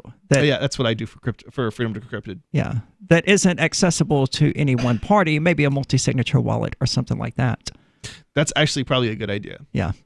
So we should probably be doing a show instead of planning a show right now. You're probably right. This is the Call to Freedom. Don't worry about it. We're going to get into a topic, so don't go anywhere. You're not enjoying this inside baseball? I think it's interesting, to be honest. But I think it's probably interesting to people. Yeah. So, I don't know. This is the Call to Freedom. We'll be back.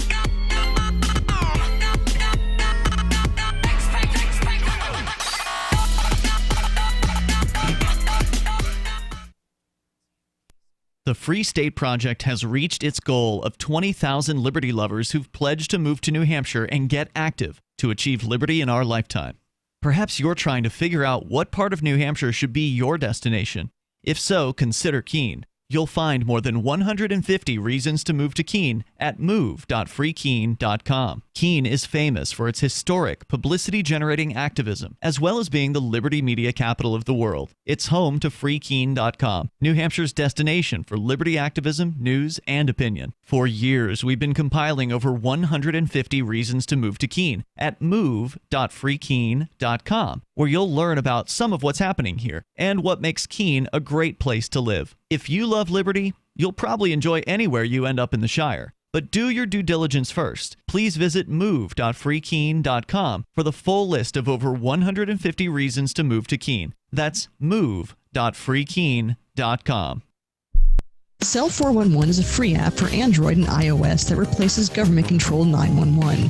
Cell 411 allows you to preset a group of friends or private organizations to show up at any emergency. Cell 411 is a nightmare for the state because it proves their so-called services aren't needed. Cell 411 has had thousands of installs, and of course it's covered by the BIPCOT no government license. Cell 411 because your friends won't shoot you when you're in trouble. Without the government, who would build the emergency services? You and Cell 411. Get it today at getcell411.com. This is Michael Dean from the Freedom Fiends. I've run websites since 1996 and have used over a dozen web hosts in that time. AgristHosting.com is the only one that hasn't broken my heart.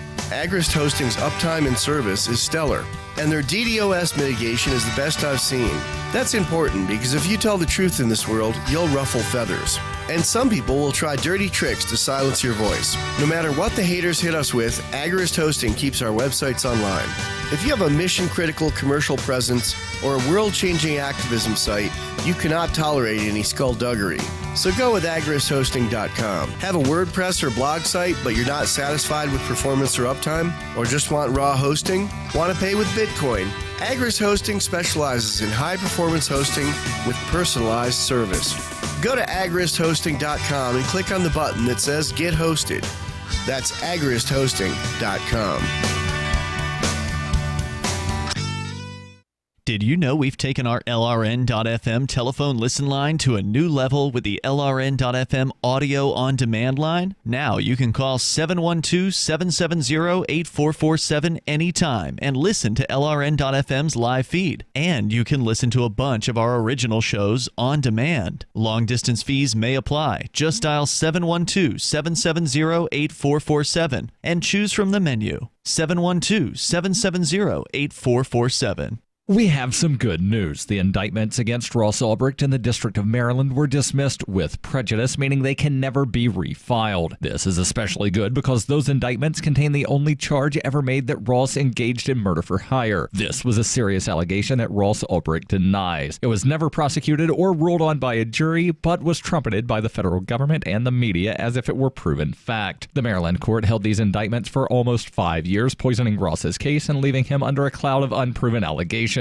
As explained in Ross's appeal to the Supreme Court, the fact that the judge used these allegations to give Ross a draconian sentence of double life without parole violated his Sixth Amendment right to a jury trial. Judges are required to issue sentences based on convictions decided by a jury, not unproven allegations never even charged at trial. Although this is a positive development, the dropped indictment will not set Ross free. Now, a presidential pardon is Ross's only hope of freedom. Sign the petition at freeross.org. freeross.org. Love what we do? Please help support our international satellite channels at patreon.lrn.fm. That's patreon.lrn.fm.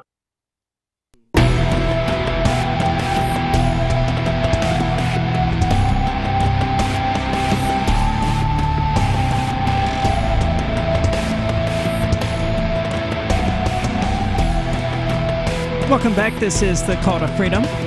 And we've been having a bit of irrelevant discussion, stuff that, I mean, we don't sit down together often to have these sorts of conversations that we've been having anyway.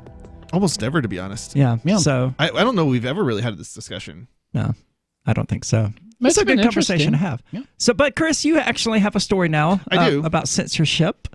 I do. Well, no, let's see. It's not about censorship. It's about so this is a really awesome story from Forbes. Utah bans police from searching digital data without a warrant. Closes Fourth Amendment loophole. So basically, police can search your phone, or at least that's the theory, legally, without getting a warrant, like when they pull you over on the side of a road. Or they could, rather. They do. And so this is basically closing that loophole.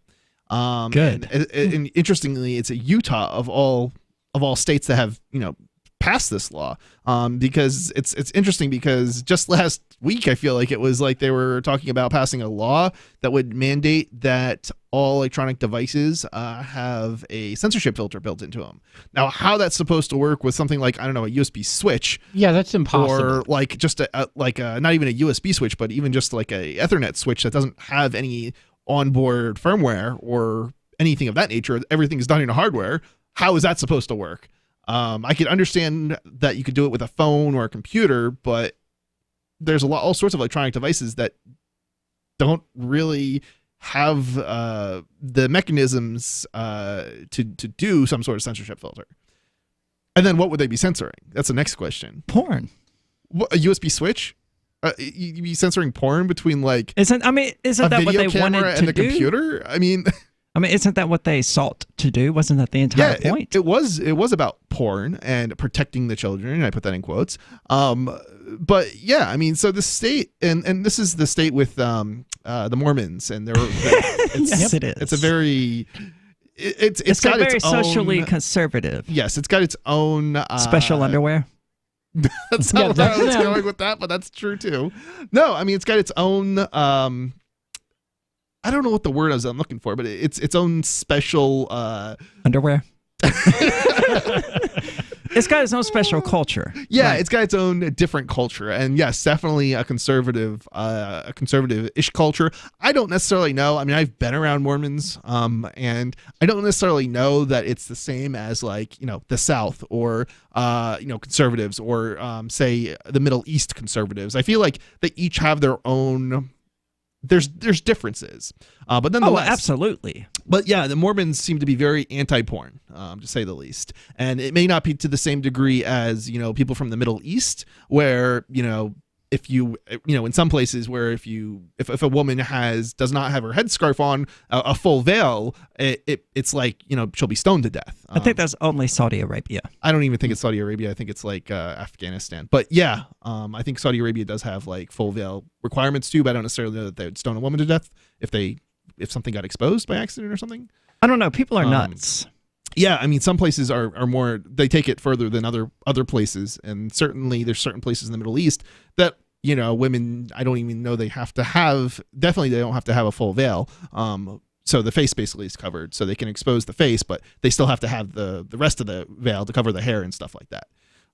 So let's get into the story. So in a major win for digital privacy, Utah became the first state in the nation to ban warrantless. This is not all good news though, by the way. Warrantless searches of electronic data. Under the Electronic Information or Data Privacy Act, state law enforcement can only access someone's transmitted or stored digital data, including writing, images, and audio, if a court issues a search warrant based on probable cause.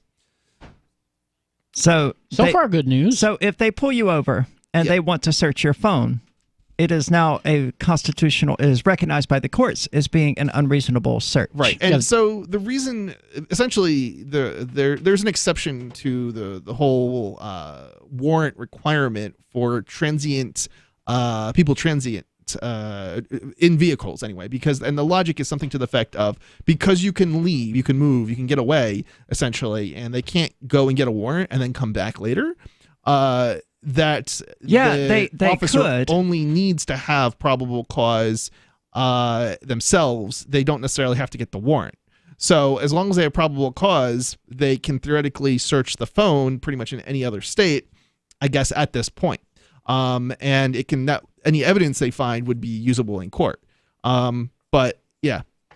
Simply put, the act ensures that search engines, email providers, social media, cloud storage, and any other third-party electronic communication service or remote computing service are fully protected under the Fourth Amendment and its equivalent in the Utah Constitution. So this is actually interesting because it sounds like it's going even farther than that, because normally also... So they can't search your email and stuff either. Right, theoretically. Now this is at the state level, not the federal level. Right. But and what that means is basically the federal government can still do it even though the state government can't.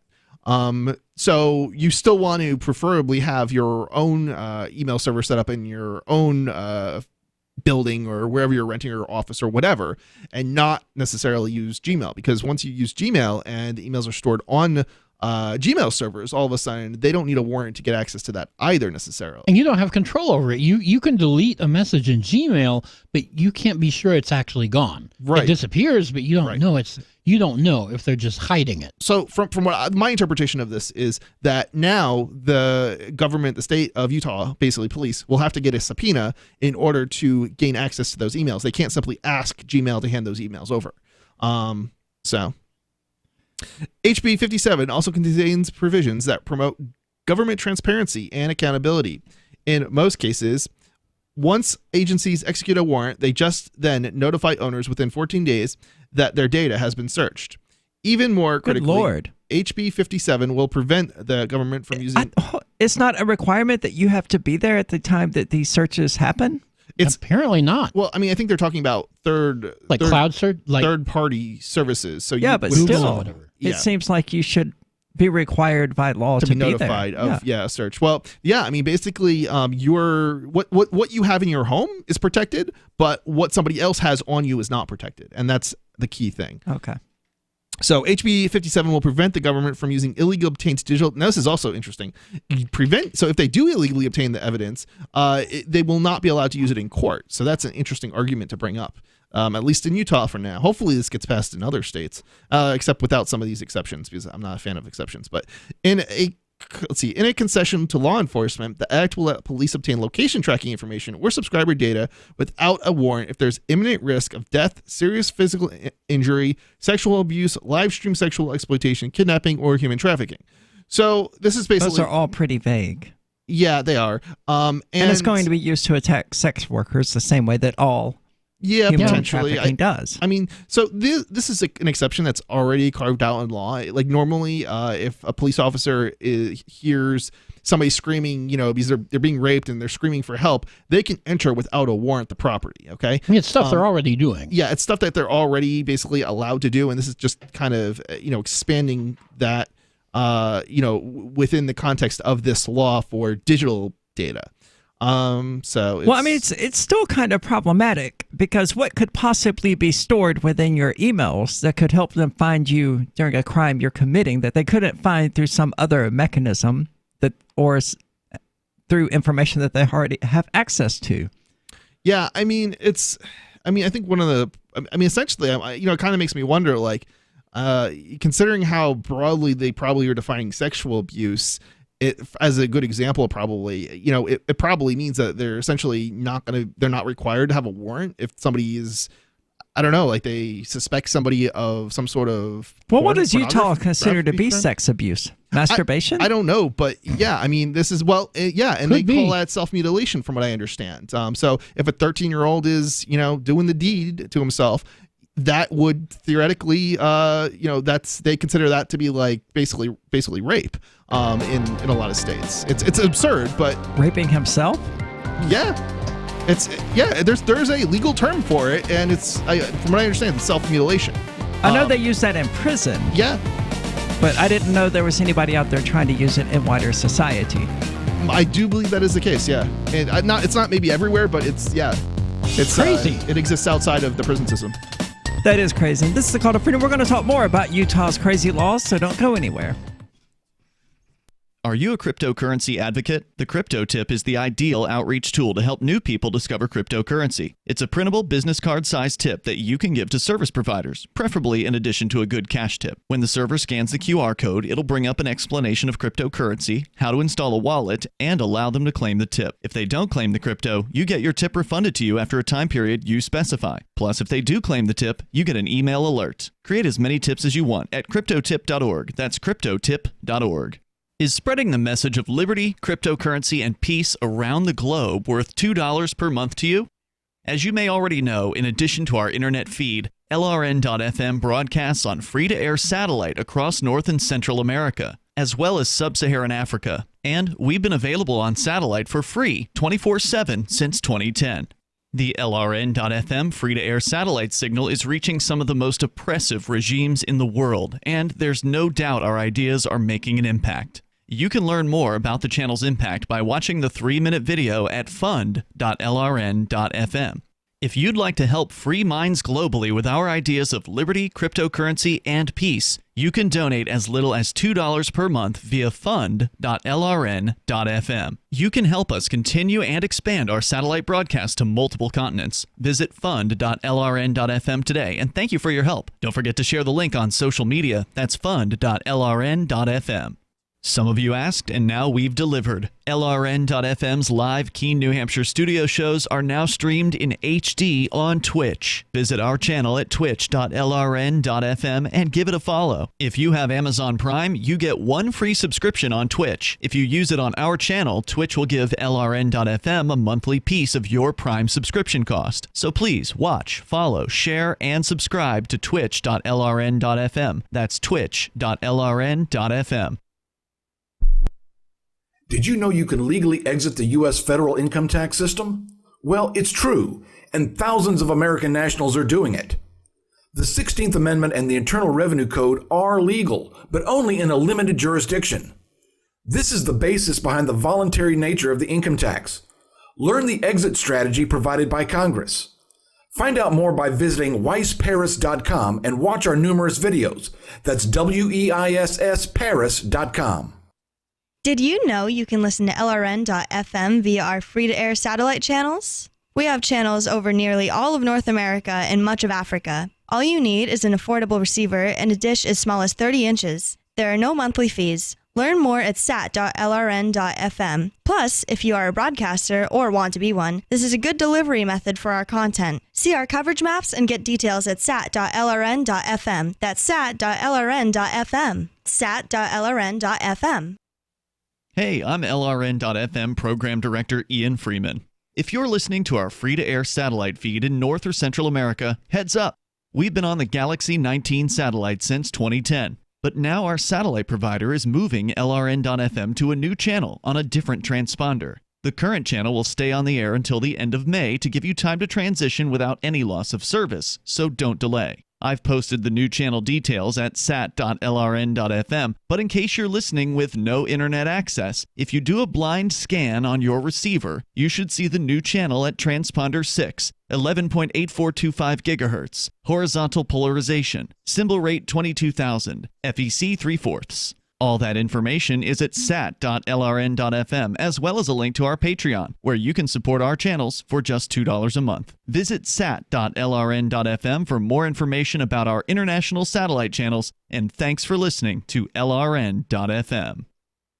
Now you can follow LRN.FM on the decentralized Mastodon social media platform at toot.lrn.fm, toot.lrn.fm.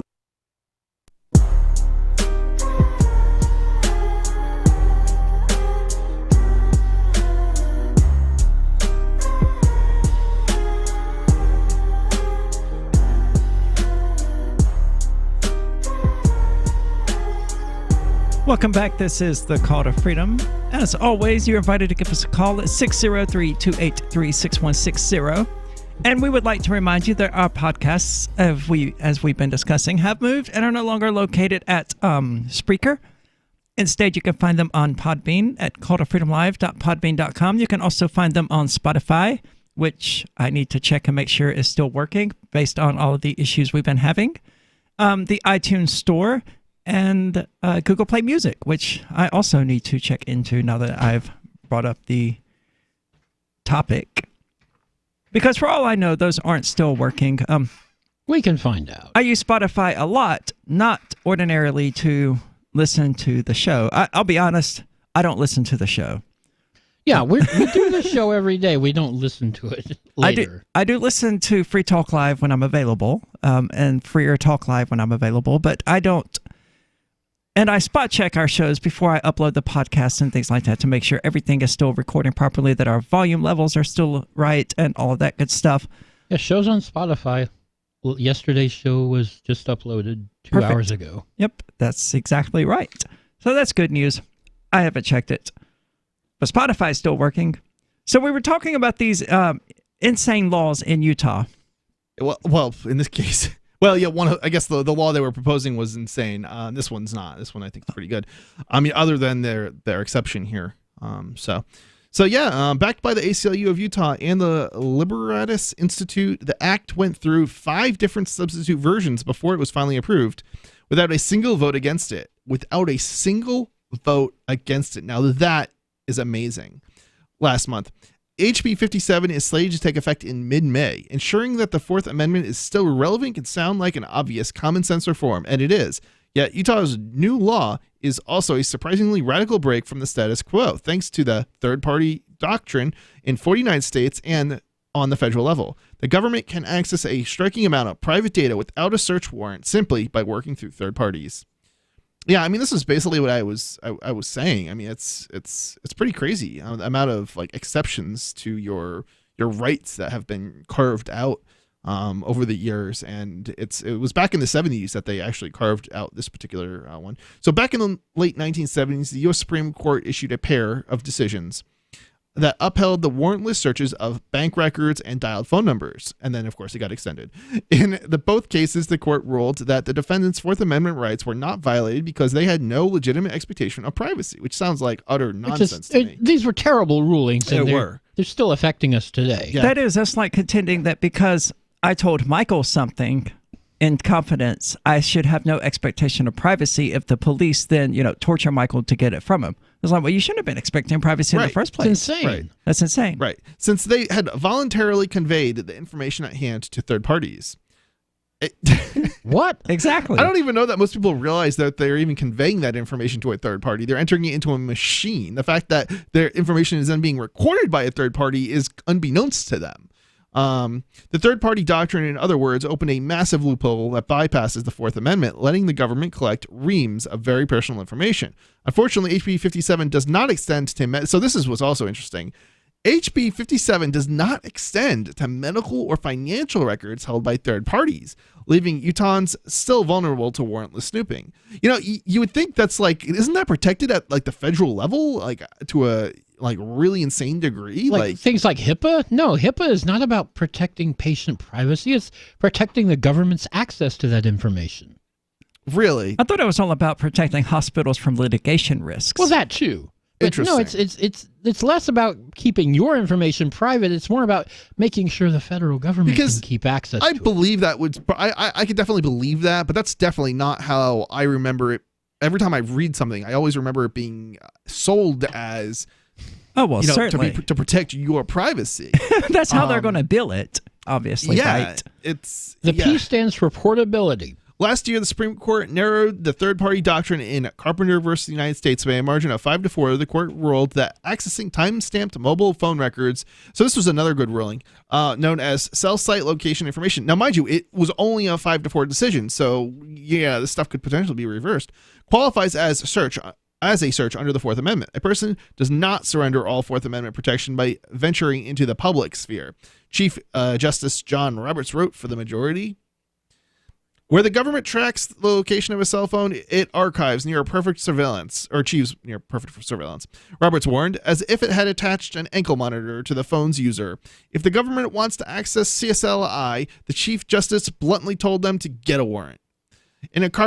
Nice. Yeah, I know. In Carpenter, Roberts acknowledged that CSLI does not fit neatly under existing precedents, and since it's a form of personal location information maintained by a third party. As a result, the court declined to extend Smith and Miller, given the unique nature of cell phone location records, he wrote. The fact that the information is held by a third party does not by itself overcome the user's claim to Fourth Amendment protections. Yeah, this was another good ruling. It's a surprising ruling because they don't usually rule in this way.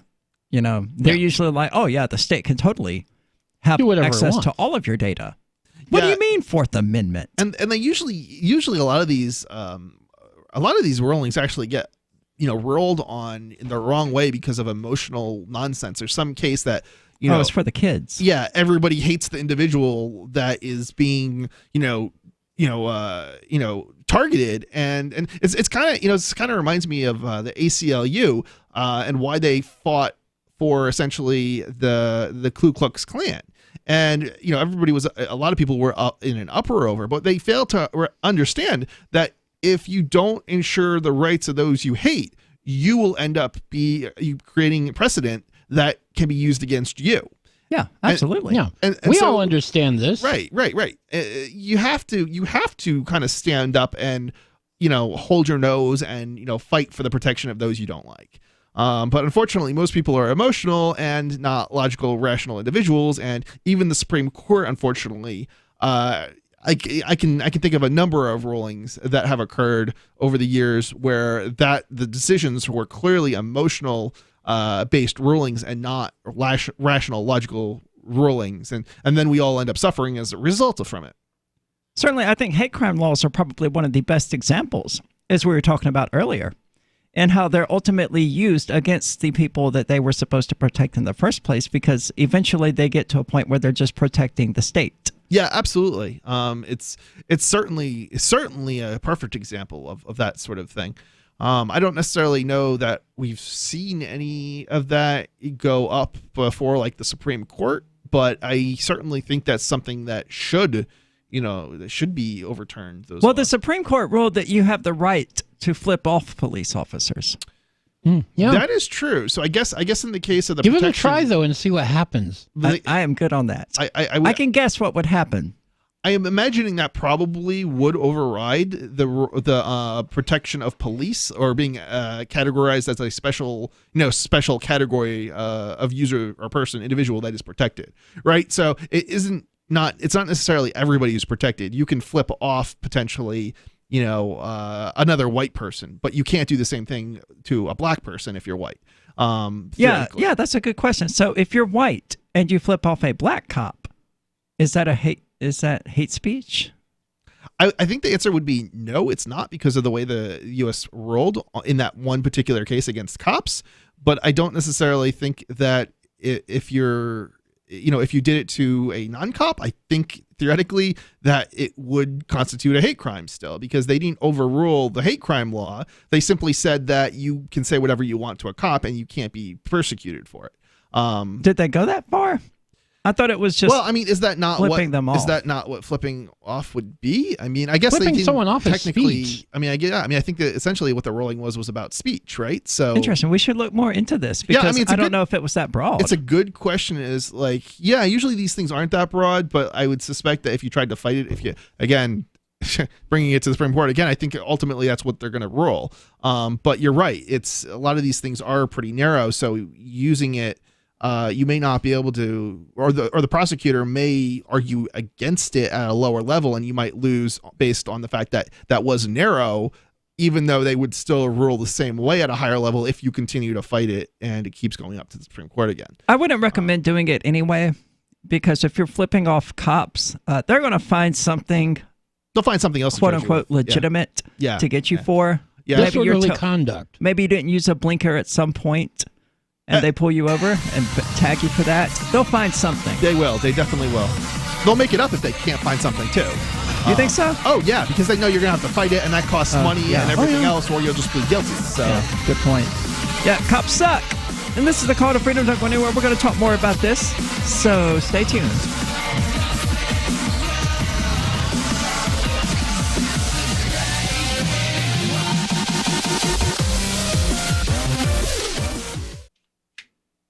The Department of Health and Human Services has issued a new ban preventing the nation's saunas from any further use of tanning salons. The ruling was made after a study found that saunas are exposed to roughly 5,000 times more UV radiation each year than the average American.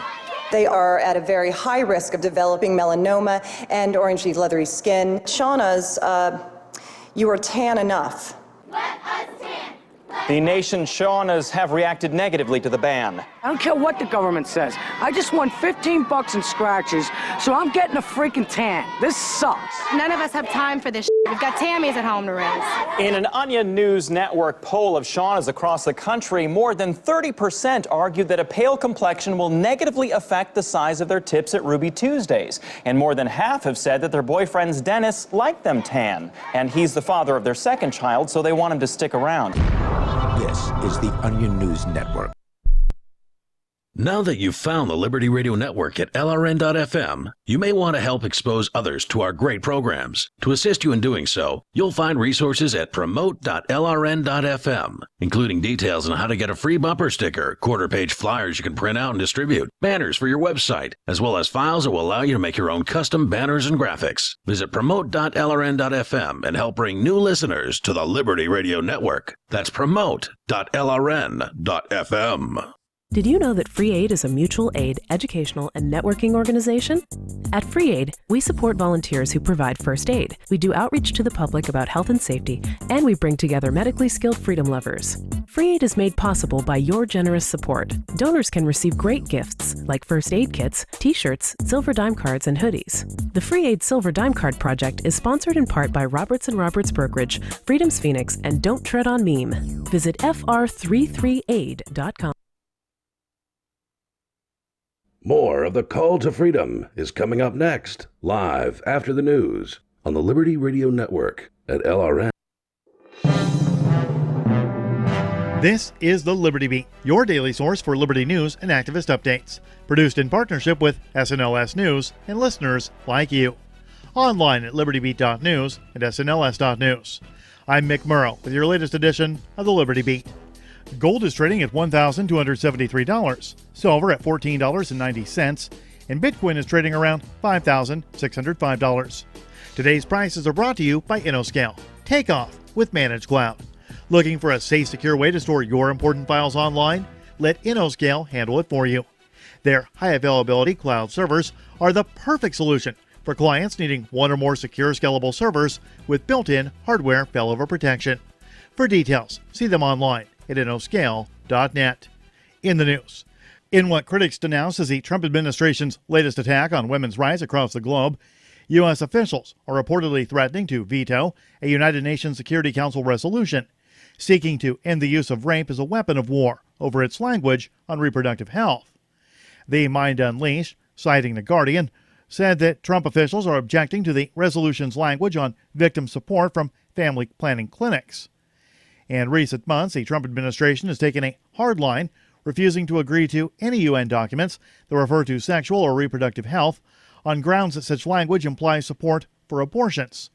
It has also opposed the use of the word gender, seeing it as a cover for liberal promotion of transgender rights. The Trump administration's opposition to the measure, proposed by Germany, quickly sparked international outrage. Heather Barr, acting co-director of the Women's Rights Division at Human Rights Watch, tweeted that in the latest step in Trump's war on women, the U.S. opposes health care for survivors of rape during war. Others also took to Twitter to condemn the Trump administration's efforts. The Liberty Beat is sponsored in part by Brave Botanicals, high-quality kratom and CBD at reasonable prices, with excellent customer service. Brave Botanicals is activist-owned and mission-driven, fighting for your right to consume plant-based medicine and natural remedies. Find out more at mybravebotanicals.com. And right now, Liberty Beat listeners can save 10% by using promo code SNLS at checkout. This is the latest edition of the Liberty Beat. Find us online at libertybeat.news and snls.news. Your news now continues. On Tuesday, multiple FBI agents arrested Trenton, New Jersey police officer Drew Inman, who was part of an ongoing investigation into multiple bad cops in the department. Inman and his fellow cops were seen on body camera footage attacking an entirely compliant and surrendering Chansey, Washington, and then bragging about it before lying on the police report. The Free Thought Project reports the FBI launched the investigation last year into Inman, former TPD officer Anthony Villanueva, and Mark Kiefer III over Washington's arrest. According to the Trentonian, it's unclear if Villanueva was also arrested, but an indictment filed in U.S. District Court in Trenton shows both he and Inman face multiple federal charges, including deprivation of rights under color of law and falsifying police records. As multiple videos show, Inman, Villanueva, and Kiefer were caught on body camera footage savagely beating Washington during an arrest in 2017. The USS Fort McHenry, a dock landing ship, has been stuck at sea for months, along with hundreds of Marines and sailors aboard, after dozens of crew members contracted mumps. The ship remains quarantined as officials with the Navy and Marine Corps Public Health Center conduct an in-depth investigation. The cases began to surface in December after the ship departed Mayport Naval Station in Florida. Although that was the last time at port, the Free Thought Project reports the point of origin has not yet been determined. The Navy's Bureau of Medicine and Surgery explained to Business Insider that based on clinical presentation and laboratory testing, the cases are currently classified as probable cases of mumps. Every single person aboard the USS Fort McHenry has been vaccinated against the virus, yet dozens have been infected. Even after more booster vaccines were administered, more cases of the vaccine-preventable virus appeared.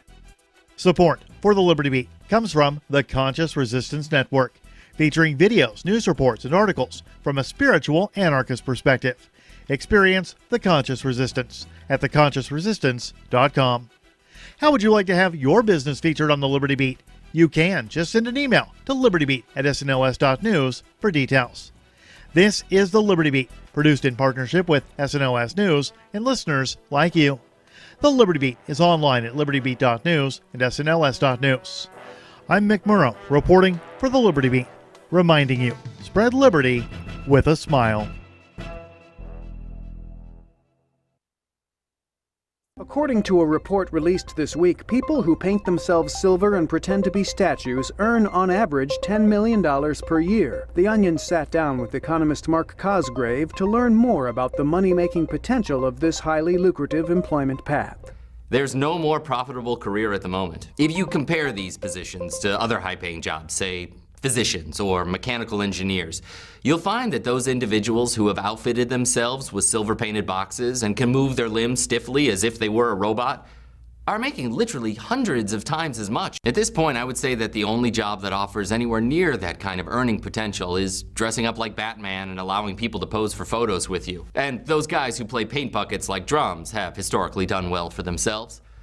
But honestly, the recession hit these professions pretty hard, and a lot of them are only making something like $800,000 a year at this point.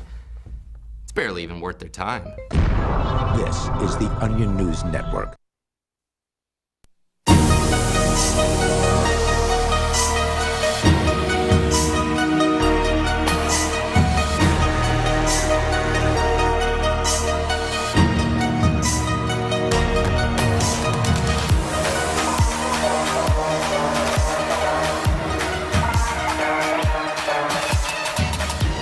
Welcome back. This is the Call to Freedom. As always, I am your host, Arya DeMezzo of Arya Uncensored, which is probably going to be on tonight at 10 o'clock p.m. Eastern Standard Time. You can watch it at dlive.lrn.fm or twitch.lrn.fm because as I was talking about earlier, and Thunderbuds hasn't got back to you? Well, he has, yeah. But not anything concrete yet. But even if I do end up going to dinner with him, which I obviously would, it's not going to take up the entire night. You'll be done before 10. Yeah, he's got a kid, and it would be a first date, so I wouldn't be banging him or anything like that. In theory. Well, I'm more restrained than that. So okay, yeah. So anyway, who are the rest of the people? Tune in for that. Tune in for that if you want to watch it. I'm going to be joined tonight by Derek J. Freeman. It's going to be real. I've never done a show with him, so. Oh, he is a riot. Yeah, but it depends on chemistry. Sometimes there's good chemistry. Sometimes there isn't. Interfere with the date. Why would it? I'll be quiet now. And I don't want you to be quiet. We're joined in the studio now by Chris of Freedom Decrypted. There you go. Big Penguin, a tech company. Now you got it. And I'm Michael from cryptotip.org. So we intended to get into this earlier, and we never actually did because we instead started talking about other things. So law enforcement officials have been trying to stem the opioid crisis in America with criminal charges for street dealers and cartel kingpins who traffic in drugs like oxycodone and fentanyl, both of which are trafficked by pharmaceutical companies. Yes, right? That they are. But now, for the first time, federal authorities are bringing the same kind of felony drug trafficking charges against a major pharmaceutical distributor and two of its former executives for their roles in fanning the crisis. Now, how is the pharmaceutical company responsible for fanning the opioid crisis? This doesn't make sense to me because the opioids. I know the argument for this if you want to hear it. Yeah, if you can explain this to me. So basically, it sounds like something that's been going on for a number of years. And basically what was happening was the pharmaceutical companies are supposed to be like preventing those who are drug traffickers from getting a hold of the drugs that they produce. Isn't that what the whole prescription system was for? Yeah. So basically what's going on is that the distribution to the pharmacies, it doesn't, the numbers that are being distributed to the pharmacies, okay, if they don't match up. For example, a town has 30,000 people and millions of doses of whatever drug are being shipped to that little town, you can be reasonably sure that something is going on that isn't supposed to be. Now, that makes sense. And basically what the pharmacies were doing was, or the distributors, the drug manufacturers were doing, was they were simply increasing the number that would cause them to have to investigate. So, and they just keep doing this. They just raised that threshold and just ignored stuff. Right, indefinitely. Therefore, they never actually had to investigate. And so that's basically the whole argument. So they just kept raising the opiate ceiling. Yeah, exactly. As whenever a town needed more opioids or a pharmacy needed more opioids, it just kept getting raised basically indefinitely. So it never actually caused a we better investigate situation. Interesting. So the government's novel tactic was expected to reverberate through the pharmaceutical industry, where large corporations and senior executives have long escaped criminal culpability for the epidemic of overdoses from prescription painkillers. The company, Rochester Drug Cooperative, or RDC, was charged on Tuesday in federal court with conspiring to distribute drugs and defrauding the government. What? What does that even mean, defrauding the government? That doesn't make any sense to me either. Well, you're not allowed to lie to the government, I think. Oh, yeah. So they're basically making the argument that because they never investigated that was fraud. It just seems absurd. I mean, technically, they may have promised to investigate if they felt that something was amiss. Right, if something was amiss, but they increased the numbers, therefore nothing was amiss under well, technically, sure. So how is that fraud? I don't know. But instead, the company entered into an agreement under which the government will hold off prosecuting the company itself on the charges as long as it pays a $20 million fine. Yep. So that's just it. We'd rather have your money. Yeah. Yeah, and that's nothing. The pharmaceutical industry is billions of dollars. Here's a check. In terms of, the finances, like individual companies, let alone the industry, right? So this $20 million is basically not even a slap on the wrist. No, that's just the government saying, hey, we want some money. Yeah, and, basically it's extortion. Yeah, so this is stupid. I mean, it's a good precedent. In that worldview, I don't think the government can fix the problem no matter what they do to these pharmaceutical companies. No, because that's not where the problem is. The problem is prohibition.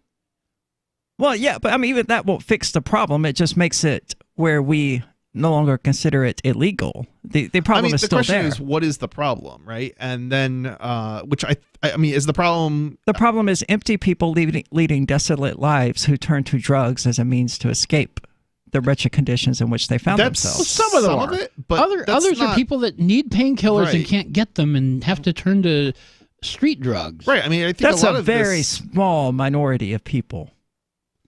Isn't the whole opioid crisis primarily caused by the doctors overprescribing, opioids, and then people ending up on heroin? I mean, isn't that kind of how we got to this situation where we have this crisis? So to speak? Yes, but that's very different from saying that, drug dealing is out of control because people can't get opiates. So they're just buying them off the street. Eventually, in order to deal with legitimate pain, which is what Michael was saying. I mean, there are people that get hooked on heroin because they had a back injury or whatever. Yeah, I mean, it's this is a good question. I mean, maybe the advice that doctors are giving is the real problem, and that's where the issue needs to be focused, not arresting drug dealers. No, from what I understand, they're actually going after doctors for so-called overprescribing opiates when they were just writing normal prescriptions. I mean, I think that's kind of ridiculous too, but it seems like I've got some personal experience on this particular subject. If there's a problem, then it's an education issue. It shouldn't be treated as a criminal issue.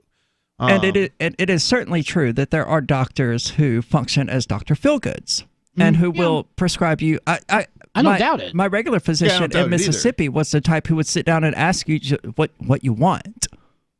Right. And then he would write them. Okay. My sister, who also got addicted to painkillers and is now on Suboxone. I'm not. I just kicked the habit. She went to a different doctor and he was writing her, I think, 60 10 milligram Lortabs every week and 120 10 milligram Percocets every month on top of each other. Same doctor. Wow. And on one particular instance, they managed to con a pharmacy into letting them fill all 3 of the Lortab prescriptions in a single week. And then because they had exhausted those, they went back to the doctor and he wrote them an additional one. Wow. And it gets to a point where, that's probably criminal negligence. He knew. There's no way to not know. I mean, how did you exhaust 3 prescriptions? It seems to me, though, that the issue, is it criminal negligence or was he simply providing the services which was being requested? Because if the doctor is somehow deceiving the person into taking prescriptions that they that would be negligence. Right. But if it's simply providing the service that both parties know is basically abuse of the drug, is it still negligence? And I would say no. I don't know. That's an interesting topic we need to get into a bit more, though, because, it raises a lot of interesting questions about if you knew that somebody was going to use a gun to shoot themselves, if you knew that for a fact, would it be immoral for you to loan them your gun? No. And that's ultimately the question here. Maybe not, but I wouldn't do it. If you knew they were using it to shoot someone else, would it be immoral? This is the Call to Freedom. We're back, and we'll try to answer these deep, complicated questions, so don't go anywhere. There are basically two types of advertising: direct response and branding. Radio's great for direct response with its low cost to listener ratio, but audio can't be beat for branding, which is a longer-term endeavor. You want to be the first thing that someone thinks of when they think about your product or service. If you have a local business that you want kept top of mind in your community, call the station. If you need national reach, Free Talk Live's got around 200 radio stations, millions of monthly listening sessions, can suit all budgets, and if we don't think we're right for you, we'll tell you. Email me, mark@freetalklive.com. Would you like to hang out with Penn Jillette? He's keynoting Freedom Fest this year. I, for one, am thrilled. Freedom Fest is the largest liberty-oriented gathering in the world. They take a Big Ten approach with libertarians, conservatives, liberals, anarchists, and just open-minded people mingling together to hear real debates, share real solutions, and converse freely. This year's theme is the Wild West, a time of liberty and opportunity, or a time of anarchy and violence. Maybe both. Go to freedomfest.com/FTL and get your tickets now. freedomfest.com/FTL. Not convinced yet? Hey, I understand. It's a high-end event, even with coupon code FTLEB. Sure, you're likely to receive investment advice that'll make that sum seem paltry, but I have something special for you. Go to freedomfest.com/FTL and you'll get the 5 best speeches from last year for free. Call it a test drive. Do yourself a favor and go to freedomfest.com/FTL. freedomfest.com/FTL. Use coupon code FTLEB for a discount. LRN.FM is proud to announce our official listening apps for Android and iOS devices. Now you can easily tune into our streams anywhere, anytime on your smartphone or tablet. Just visit apps.lrn.fm or search for LRN.FM in the Android or Apple app stores. Please download, rate us 5 stars, then share the link on your social media and let your friends and family know how you're listening to LRN.FM. Download it now, free at apps.lrn.fm. What do you shop for that you could otherwise buy at Amazon? Pretty much everything, right? Amazon has competitive pricing and they deliver, and that's a big plus. If you could plan ahead in your shopping, would you be interested in saving up to 33%? There's a catch. You have to do your shopping in Bitcoin. But imagine those savings. It's like a huge raise. All you have to do is go to saveitpurse.com. We've saved thousands, and you can too. Plan ahead and save. Saveitpurse.com. There are lots of ways to listen to Free Talk Live. Our podcast has been around since podcasts began, and now the FTL feed is loaded with content besides our full show archives. Did you know that we make it easy for you to customize your podcast subscriptions? We have different feeds, one that includes only our full shows, one with just the Daily Digest, and one with just the Edgington Post. You decide what you listen to. It's quick and easy to customize your feeds at feeds.freetalklive.com. That's feeds.freetalklive.com. This is a special alert for business owners, consultants, coaches, folks planning retirement, entrepreneurs, and anyone who is saving and investing to build a financial future. You are likely aware that financial privacy for most people has recently died a miserable death. And let's face it, without privacy, there really is no security, is there? Bankrupt governments and banks on the verge of collapse are perhaps the biggest threat to your financial future today. The Lighthouse Law Club recognizes this and has been working diligently to provide safe, secure, and productive tools to ensure your privacy, your financial security, and your future financial well-being, despite the catastrophes which many people fear are looming ahead of us. Find out more with a variety of free videos on the YouTube channel for Lighthouse Law Club. Just search YouTube for Lighthouse Law Club and secure your future today. This is the Liberty Radio Network, broadcasting the latest liberty-oriented audio content 24 hours a day at LRN.FM.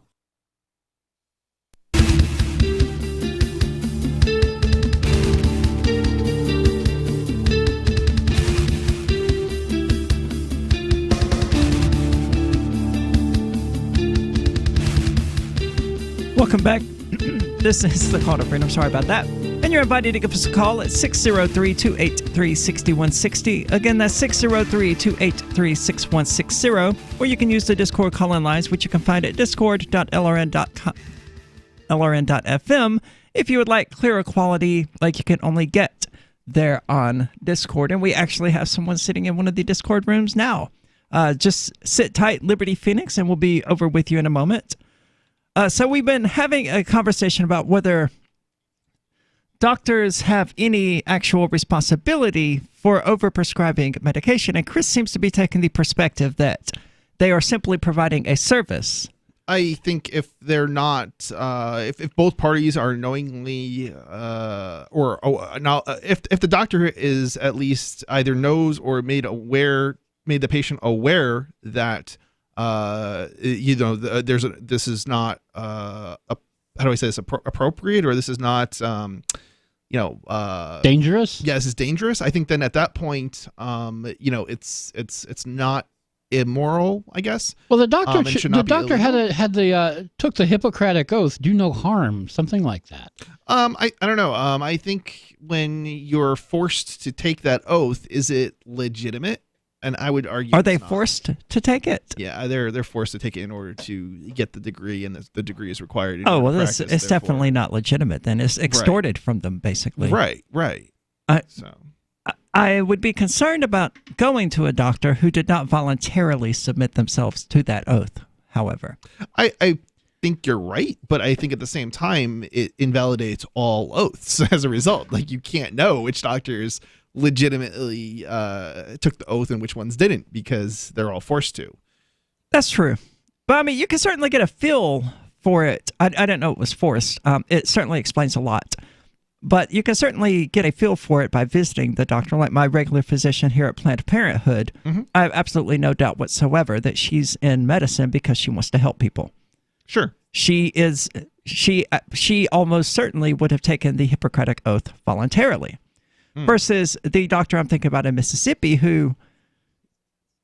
Feelgood, who would have just done substantial harm if, I had pursued that particular avenue. I didn't. For whatever reason, I never, even while I was addicted to them, I never wanted them to be that accessible that I could just go to a doctor and get a ton of them.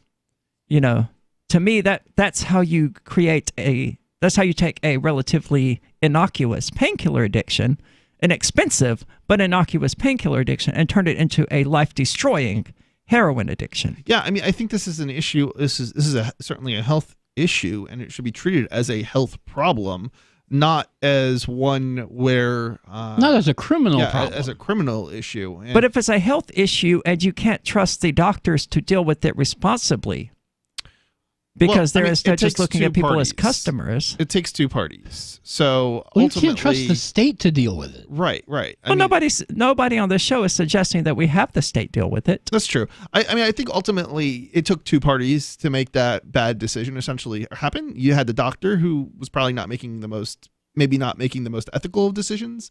But then you also had, and I don't even necessarily know that the doctor is making an unethical decision by prescribing it to somebody who's abusing it, simply because you also have the situation, well, if you don't prescribe it, then they're going to go through, the person who is addicted is going to go to another source that may be even more dangerous for them. Well, I've been in a sort of similar situation, actually, as the owner of an IT firm. I had an attorney client wanting me to route a phone so that we could pull its backups, its text message backups off of it in a divorce settlement, because the husband whose phone it was had been buying drugs.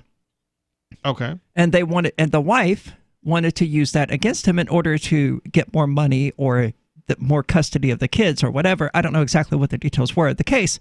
My job was just, we need access to these text messages. Here is why. Here is why we don't have the information that would allow you to access them legitimately, but we still need them. And it was a job I turned down because I didn't think it would be moral for me to help them punish this guy for his personal choices that, in my opinion, were harming no one. Yeah, and I think that's an ethical decision that one has to make. I don't necessarily know if the decision there is, assisting with that service is not necessarily going to change anything. just because, if one person doesn't do it, another person will. But at the same time, certainly, not necessarily. I was certainly the only person at that part of Mississippi with the technical capabilities of doing that. Okay. So maybe in that particular case, it would have helped, but in a lot of cases, it's not going to make any difference. And often, sometimes, doing essentially the wrong thing is kind of the right thing to do, in a weird sense, because ultimately, it's gonna do more harm to do the right thing. I mean, isn't that like kind of saying, I'm not going to attempt to resist paying taxes because the government is going to pay for bombs and drop them on kids anyway?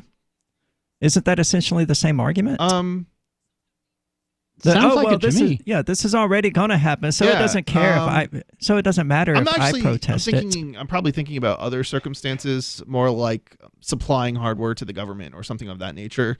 Technically what they're doing with that hardware is maybe dropping bombs, but it doesn't really make any difference whether or not you take the money or whether or not a competitor takes the money. If the competitor takes the money, they're going to reinvest that into maybe, making more deadly weapons. Whereas if you take the money, it's not going to be used for that. And you'll be getting some of that money back that was stolen. But you will bear the personal responsibility. You'll be contributing to those bombs being dropped directly. Maybe not. You don't even necessarily know what the hardware is going to be used for, right? So, well, you have a pretty good idea if you're selling missiles to the government. If you're selling anything to the Department of Defense. Well, if it's a missile, maybe, but I'm not even thinking of missiles. I'm just thinking like a computer, for example, or, a Wi-Fi adapter. I mean, this is something that I personally I've done. So like I have been in this situation. I would say that you still have some moral responsibility. If you sell a Wi-Fi adapter to the state and it installs it into a computer that ultimately makes its way into the U.S. Army or whatever. But you would have no way of knowing where it's going to end up, right? Like it's going to end up but somewhere. why take the risk? Why stand out on the street shooting a loaded gun if you know there's a 1% chance it might hit somebody? That you wouldn't discriminate against any other individual. Like let's take the cake situation as a good example. I don't think the law should mandate that a baker bakes a cake for a gay couple, even though I would personally bake a cake for a gay couple, even if I didn't agree with gay people like being able to get married, right? Sure. And that's just simply a principle of non-discrimination, and it's the same thing kind of with the government from my perspective. I'm not going to discriminate against the government, just generally speaking. But the government murders people. Yeah, what the government does. Flippantly. Yeah, I mean, what the government does is it's partly about personal responsibility. It's the government murdering people it's wrong. It's not my wrong. Well, when you facilitate it by selling them equipment, it does become your wrong. I don't necessarily know if I agree that it is facilitating. It's you don't have control over other people and what they do. Okay, I think I would disagree with that. It's facilitating. I think it's kind of a misuse of the word. I don't. I think that if you sell a computer to the government and you know the government is responsible for planning these sorts of attacks with computers, then you bear some responsibility for those attacks. You're an enabler. All right, we're going to talk about cryptocurrency after this and why I disagree. Since time began, tyrants have taken aim at personal liberties. Now there's a movie that aims back. The government has no more right to tell us what to put in our bodies than they have to take our guns or tell us what books we can read. 6 drug police were eaten by bears while raiding a marijuana farm. On your knees, you dirty hippies! Jesus. On your knees! What's the problem, officer? Today, many cops who enforce pot laws do so only because it provides them with cushy jobs, good benefits, and a chance to push people around. I was an undercover narcotics officer. The drug war is nothing but a farce. The Second Amendment says you gotta keep you and your gat intact. Guns and Weed, The Road to Freedom. A film by Michael W. Dean and Nima Vadadi. DVD available now at gunsandweed.com or on Amazon. That's gunsandweed.com. Makes the perfect gift. Remember, that's gunsandweed.com.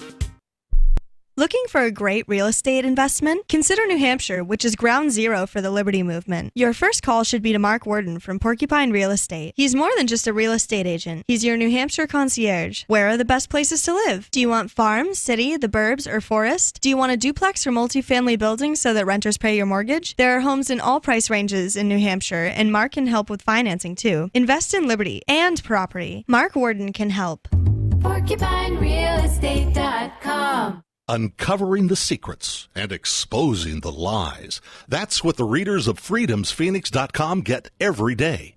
freedomsphoenix.com, constantly providing the information, the real news about government policies, and the real relationship we all have with the coercive government. The real condition of the economy, innovations in technology, breakthroughs in energy, health, and computer science. Learn the truth well before it's admitted to in the lamestream media. The corporate media, nothing more than distributors of government propaganda, but now there's an alternative. freedomsphoenix.com. Constant news updates on the issues that affect your life in the most important ways. With liberty and property under constant attack, freedomsphoenix.com provides the understanding behind the propaganda, and it encourages the participation of its readers. Go to freedomsphoenix.com. That's freedoms with an S, phoenix.com. freedomsphoenix.com. The revolution between the ears has already happened. LRN.FM now has a Discord. Discord is a free text and voice chat platform, and we now have our own server with a bunch of channels at discord.lrn.fm. You can join other listeners as they chat about various things during our live shows, or anytime, day or night. Discord software is available cross-platform, so you can have it on whatever device you want and take your chats anywhere. Join our Discord at discord.lrn.fm. That's discord.lrn.fm.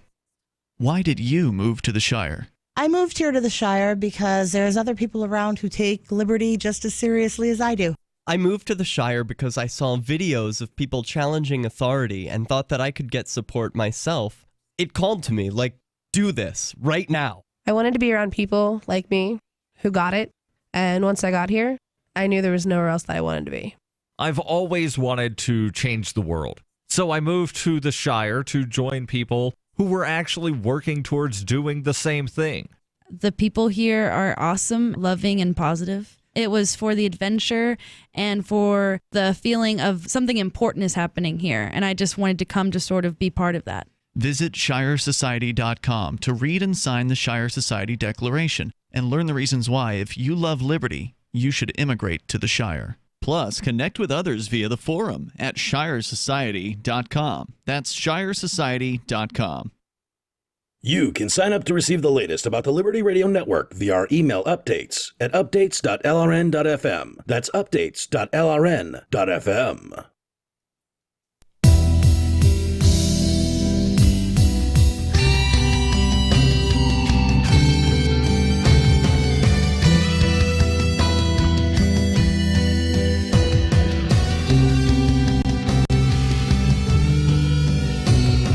Welcome back. This is the Call to Freedom here on LRN.FM. And we've been talking about various things. Chris disagrees with me on the culpability of someone who voluntarily pays taxes or who voluntarily transacts business with the government, rather, that they bear some responsibility for the ultimate outcome of that. And it reminds me of a Muslim story that Will used to like saying, which is that while growing grapes isn't inherently wrong, if you sell those grapes to someone who you know is going to use them to make wine, then you bear responsibility for all of the drunk acts of aggression and immorality that occur while people are drunk off that wine. Oof, yeah, I don't think I would agree with that. And it's certainly a philosophical position. One of the examples, we can kind of change this up a knot with an example within the cryptocurrency space. So if there's people who have been charged with basically that drug deal. Well, they've come out saying that they bought. Okay, so what happened was it was something along the lines of somebody was selling cryptocurrency to a undercover agent of the government, and they did this numerous times. Eventually, they come out and they say, "I'm like a heroin and cocaine dealer" or something like that. And at that point, the question is if you continue to sell them cryptocurrency, are you then guilty of assisting them with their drug dealing? I think it's ridiculous to say that you are.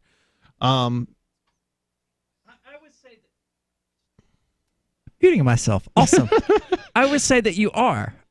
Not to, and I'm not arguing that we need to get the government involved in this or prosecute people for it or anything like that. Okay, so you would say it's a moral. I would say it's that, a moral issue, and you. And I would do say it. that the person who is facilitating that or who is enabling I don't think it's really facilitating. That's why I changed it to enabling.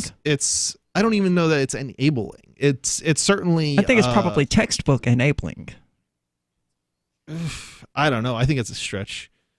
But whether we agree or disagree on what the terminology is, I think it's a matter for the individual to sort out for themselves and ask themselves, why am I doing this thing that I know is ultimately destructive to other people? I think that it can be solved with internal reflection and resolution rather than external force. We don't need a state to solve this problem. I think we do not need a state, but I have been called a state. I think we definitely have. I don't think the government should be involved in morals or pass laws based on people's morals, and it's kind of like. Well, I don't think the government should exist.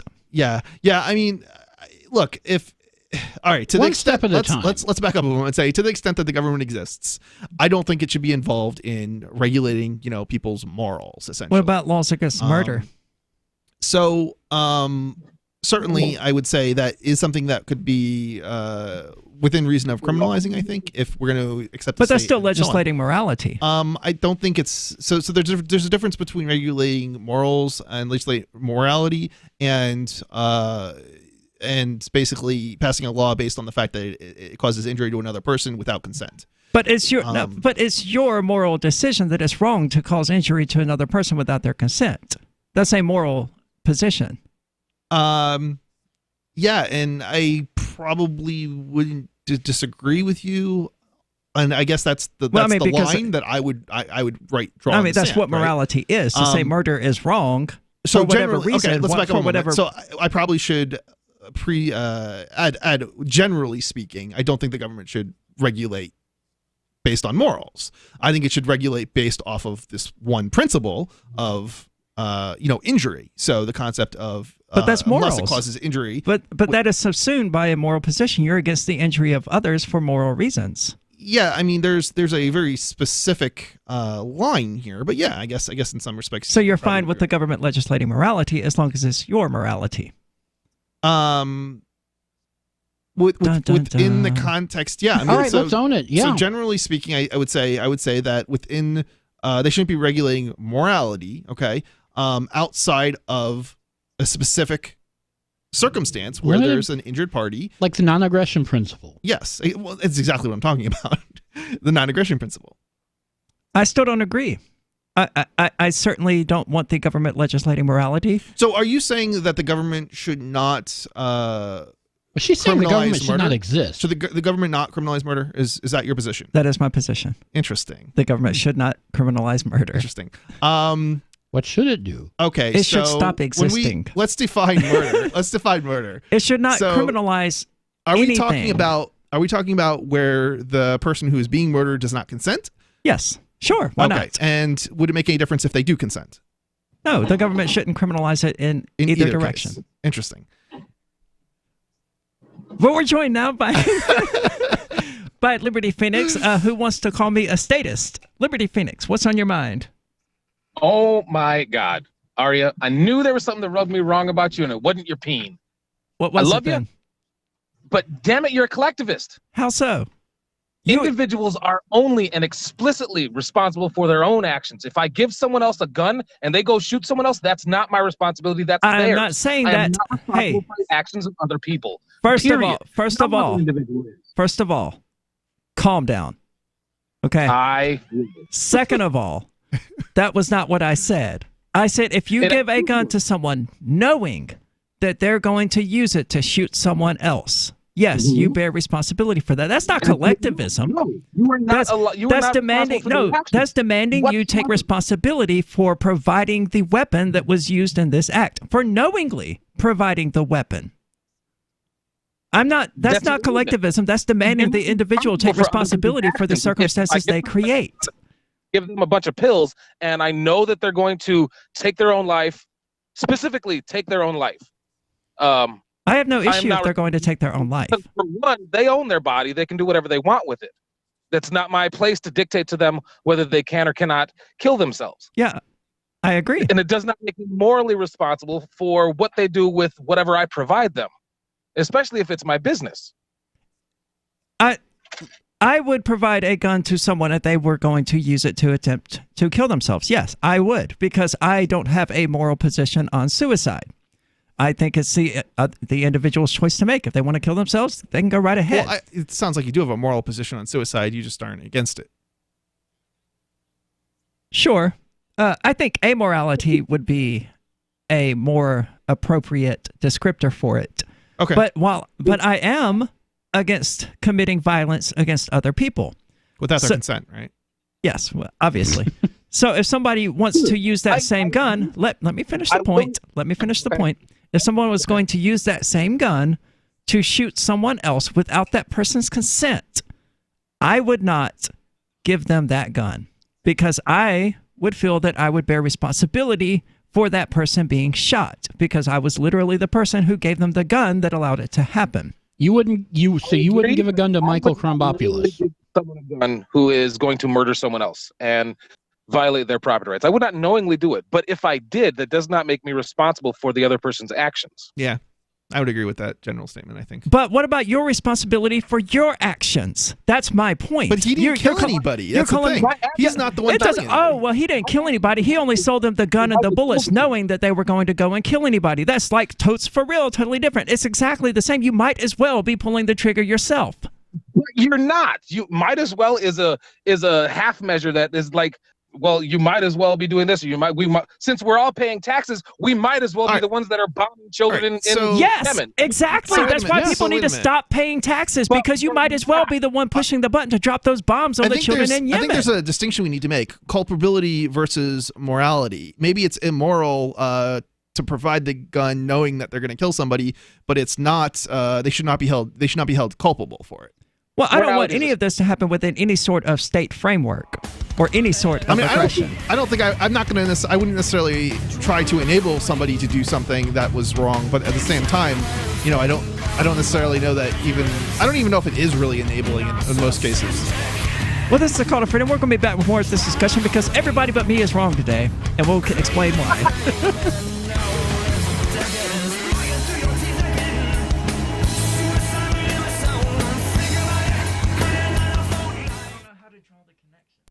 Are you tired of governments murdering people around the world?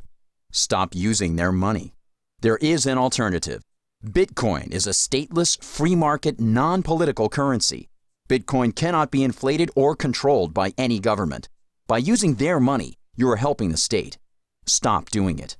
You have an incredible alternative available now. Learn it, use it, spread it.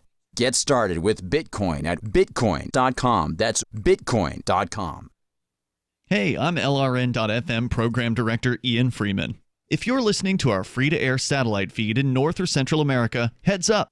We've been on the Galaxy 19 satellite since 2010, but now our satellite provider is moving LRN.FM to a new channel on a different transponder. The current channel will stay on the air until the end of May to give you time to transition without any loss of service, so don't delay. I've posted the new channel details at sat.lrn.fm, but in case you're listening with no internet access, if you do a blind scan on your receiver, you should see the new channel at transponder 6, 11.8425 GHz, horizontal polarization, symbol rate 22,000, FEC 3/4. All that information is at sat.lrn.fm, as well as a link to our Patreon, where you can support our channels for just $2 a month. Visit sat.lrn.fm for more information about our international satellite channels, and thanks for listening to LRN.FM. The LRN.FM social media channels have been revamped. We've eliminated Facebook and focused on other platforms like Twitter and Mastodon, the decentralized alternative to Twitter. On our accounts, you'll find posts from multiple LRN.FM show hosts together in one place. Follow us on Twitter at twitter.lrn.fm, or better yet, move to the decentralized Mastodon social media platform at toot.lrn.fm, toot.lrn.fm. I think you'll like it. So you've signed the Shire Society Declaration and are planning your move to New Hampshire to be around more liberty-oriented people. Next, sign up for the Shire Society Forum at forum.shiresociety.com. There are a bunch of people there who are already in the Shire, and they want to meet you. If you're already in the Shire physically, you should also come by the forums. Remember, not everyone uses Facebook. New people are signing up for the Shire Society Forum every month, so drop in and say hello at forum.shiresociety.com. Imagine someone in your community getting in their car, turning on the radio, and hearing the Liberty Radio Network. You can make that vision a reality with your own micro radio station. Visit broadcast.lrn.fm to learn how you can put our programs on the air in your area. You can have LRN.FM running around the clock, and you can even add in your own local shows. Building a radio station is simple, but programming isn't. That's where LRN.FM comes in. Learn more at broadcast.lrn.fm. That's broadcast.lrn.fm.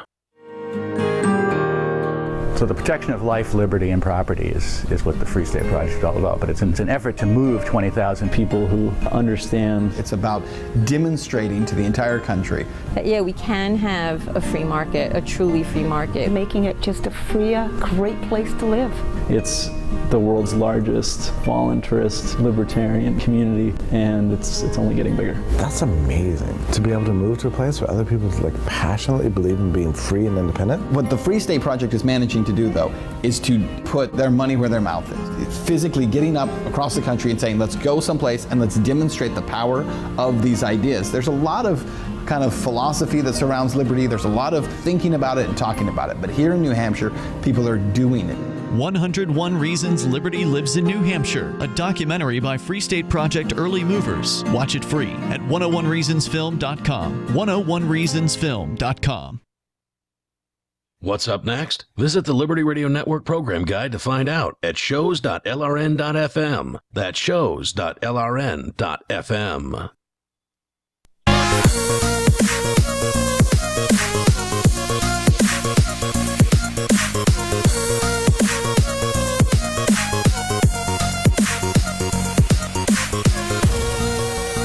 Welcome back. This is the Call to Freedom, and maybe you like the show and listen to it regularly and have been wondering how you can help and show your support.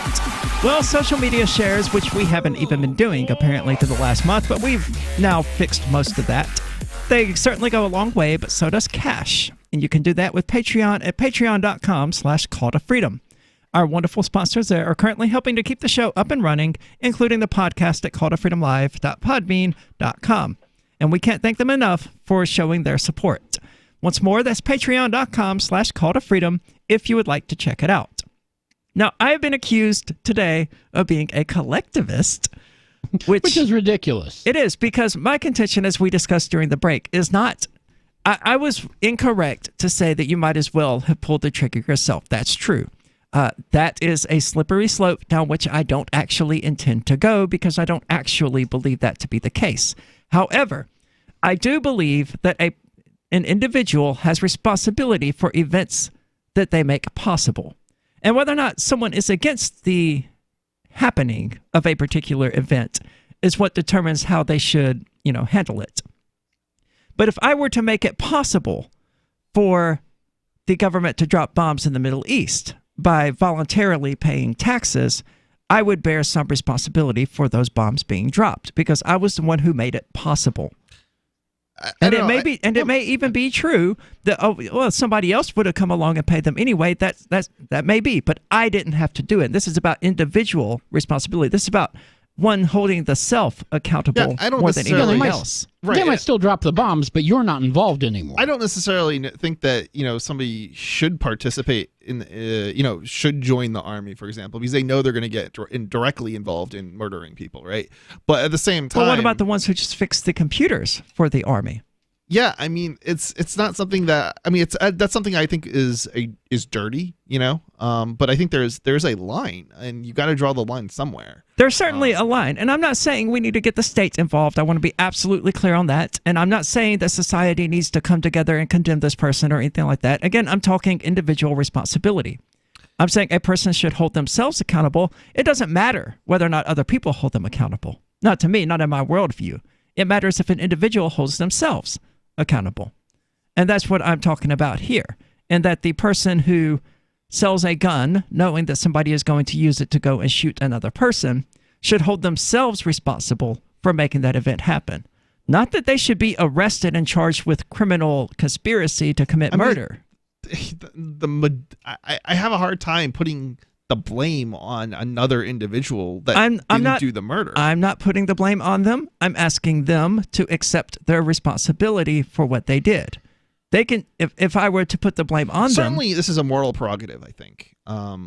Certainly, for the individual to take up themselves of whether or not they believe the act to be wrong. Like when we were talking about cryptocurrency being used to give kids heroin ultimately through some chain of deals or whatever, I'm not strictly speaking against little kids doing heroin. I'm not sure that's how I wanted to phrase that. I would probably agree with you on that one, but at the same time, I am not necessarily encouraging little kids to do heroin. Yeah, but strictly speaking, just to make that clear, I'm not going to make a moral judgment. I don't think that's a matter of morality. I'm going to put it that way. So I wouldn't necessarily hold myself accountable because I don't think there's any wrongdoing in that particular circumstance. So it wouldn't matter that I made it possible ultimately through some chain of deals for these kids to do heroin, because I don't think that's necessarily immoral in the first place. Versus selling a gun or just giving a gun or loaning a gun or whatever to someone who I knew was going to use it to commit murder, I would hold myself responsible for that because I do oppose murder and find it to be immoral. That's my general position. Okay. Is that the individual should ultimately be responsible for what they do. Liberty Phoenix, are you still with us? Did you catch all of that? I am, and I did. So what are your thoughts? And I agree. I absolutely agree with the statement that an individual should be responsible for what they do. Now, that does not mean that the individual that sold a gun to someone else is responsible for what someone else does, because that would mean that every single arms dealer in the entire world, all your local gun dealers, are responsible for if somebody shoots someone. That means that they're responsible for providing them with a gun. So that's why I have repeatedly said knowingly within the context of this conversation. Does it change it for you if they knowingly they sold it to somebody who they knew was going to kill somebody else, or does it not change it for you? For me or for Phoenix? For Phoenix. Say again?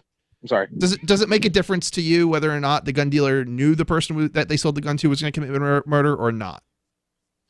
As a gun dealer, I would assume that every single person I sell a gun to is going to shoot someone with that gun. That's what they're for. Okay, let's add to this. Let's murder. So we're talking about murder. Murdering somebody outside of self-defense is probably a better way to just explain that.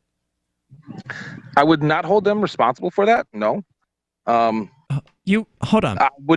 I would not voluntarily do it, but I also would not hold another individual responsible for it. Okay, so there's a difference between culpability and morality. So you would say it's immoral to do, but it wouldn't necessarily, you don't think they should be held responsible for it.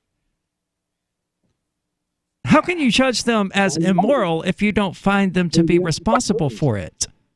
Everybody has their own everybody has their own standards of morality, so we have to define morality, and it's a very subjective concept. What act are you attributing to them that you find to be immoral?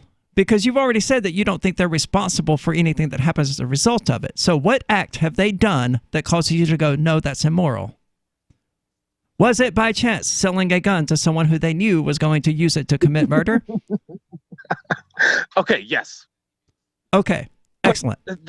We convinced someone today. I agree. It's a question of morality versus culpability. My own personal morals, which are subjective and changed for every person, would say, no, it's not okay for me to give my gun to Joe Blow down the street because he's going to go kill his buddy because his buddy slept with his girl. It's not okay for me. That's exactly the point I made. Because I find it to be immoral to commit an act like that. I would not help someone else do it. Yes. Yeah. Whether or not somebody else would do it, that's for them to decide and to hold themselves accountable. I think saying it's helping the other person is a bit of a stretch, but how is it not helping them? You are literally giving them the weapon that they use to murder you're someone. Not actually helping them with the murder. I mean, look, if you had your hand on the trigger along with the other person, or you were holding them up while they were like pulling the trigger, and they wouldn't be able to pull the trigger without you holding them up, then you were assisting with the murder. They need a gun. Otherwise, you're not assisting with the murder. Chris, chill out. They need a gun to shoot someone. Yeah. You gave them that gun. Sure. You assisted that in happening. You gave them that gun knowing they were going to kill someone. I don't necessarily think I would agree with that statement. I don't know how you could conceivably disagree.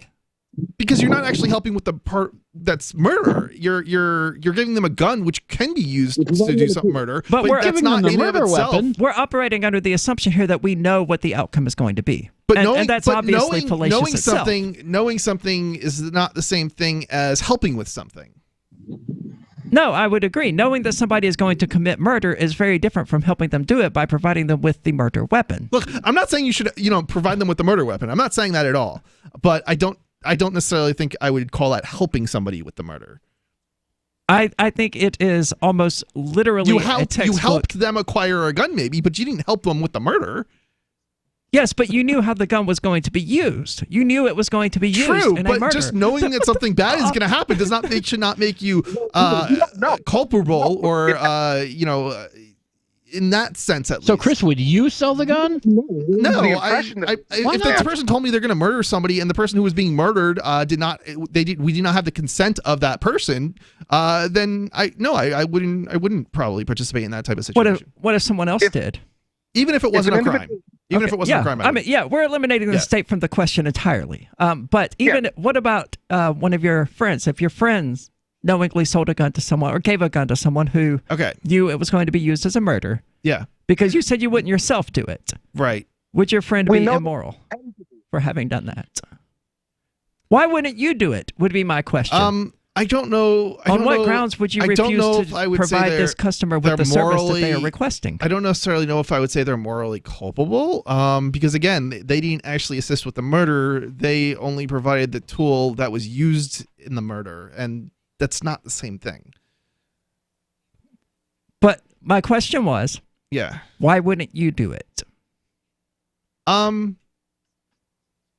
Assuming it's going to make a difference, whether or not I sold them the gun. I mean, I think if it wasn't going to make any difference, and I knew it wasn't going to make any difference, I think that's one circumstance that is, maybe. I mean, I probably still would sell them the gun, but I don't know. It's just, I think we're stitching together things that are just like so. Well, you admitted that you would not personally do it, right?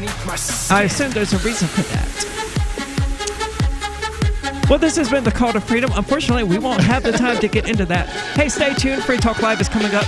And don't forget, 10 o'clock tonight, it's Arya Uncensored, joined by Derek J. Freeman. It's going to be awesome. Stay tuned. If you're looking for work, the person you are applying to may be even more nervous than you are.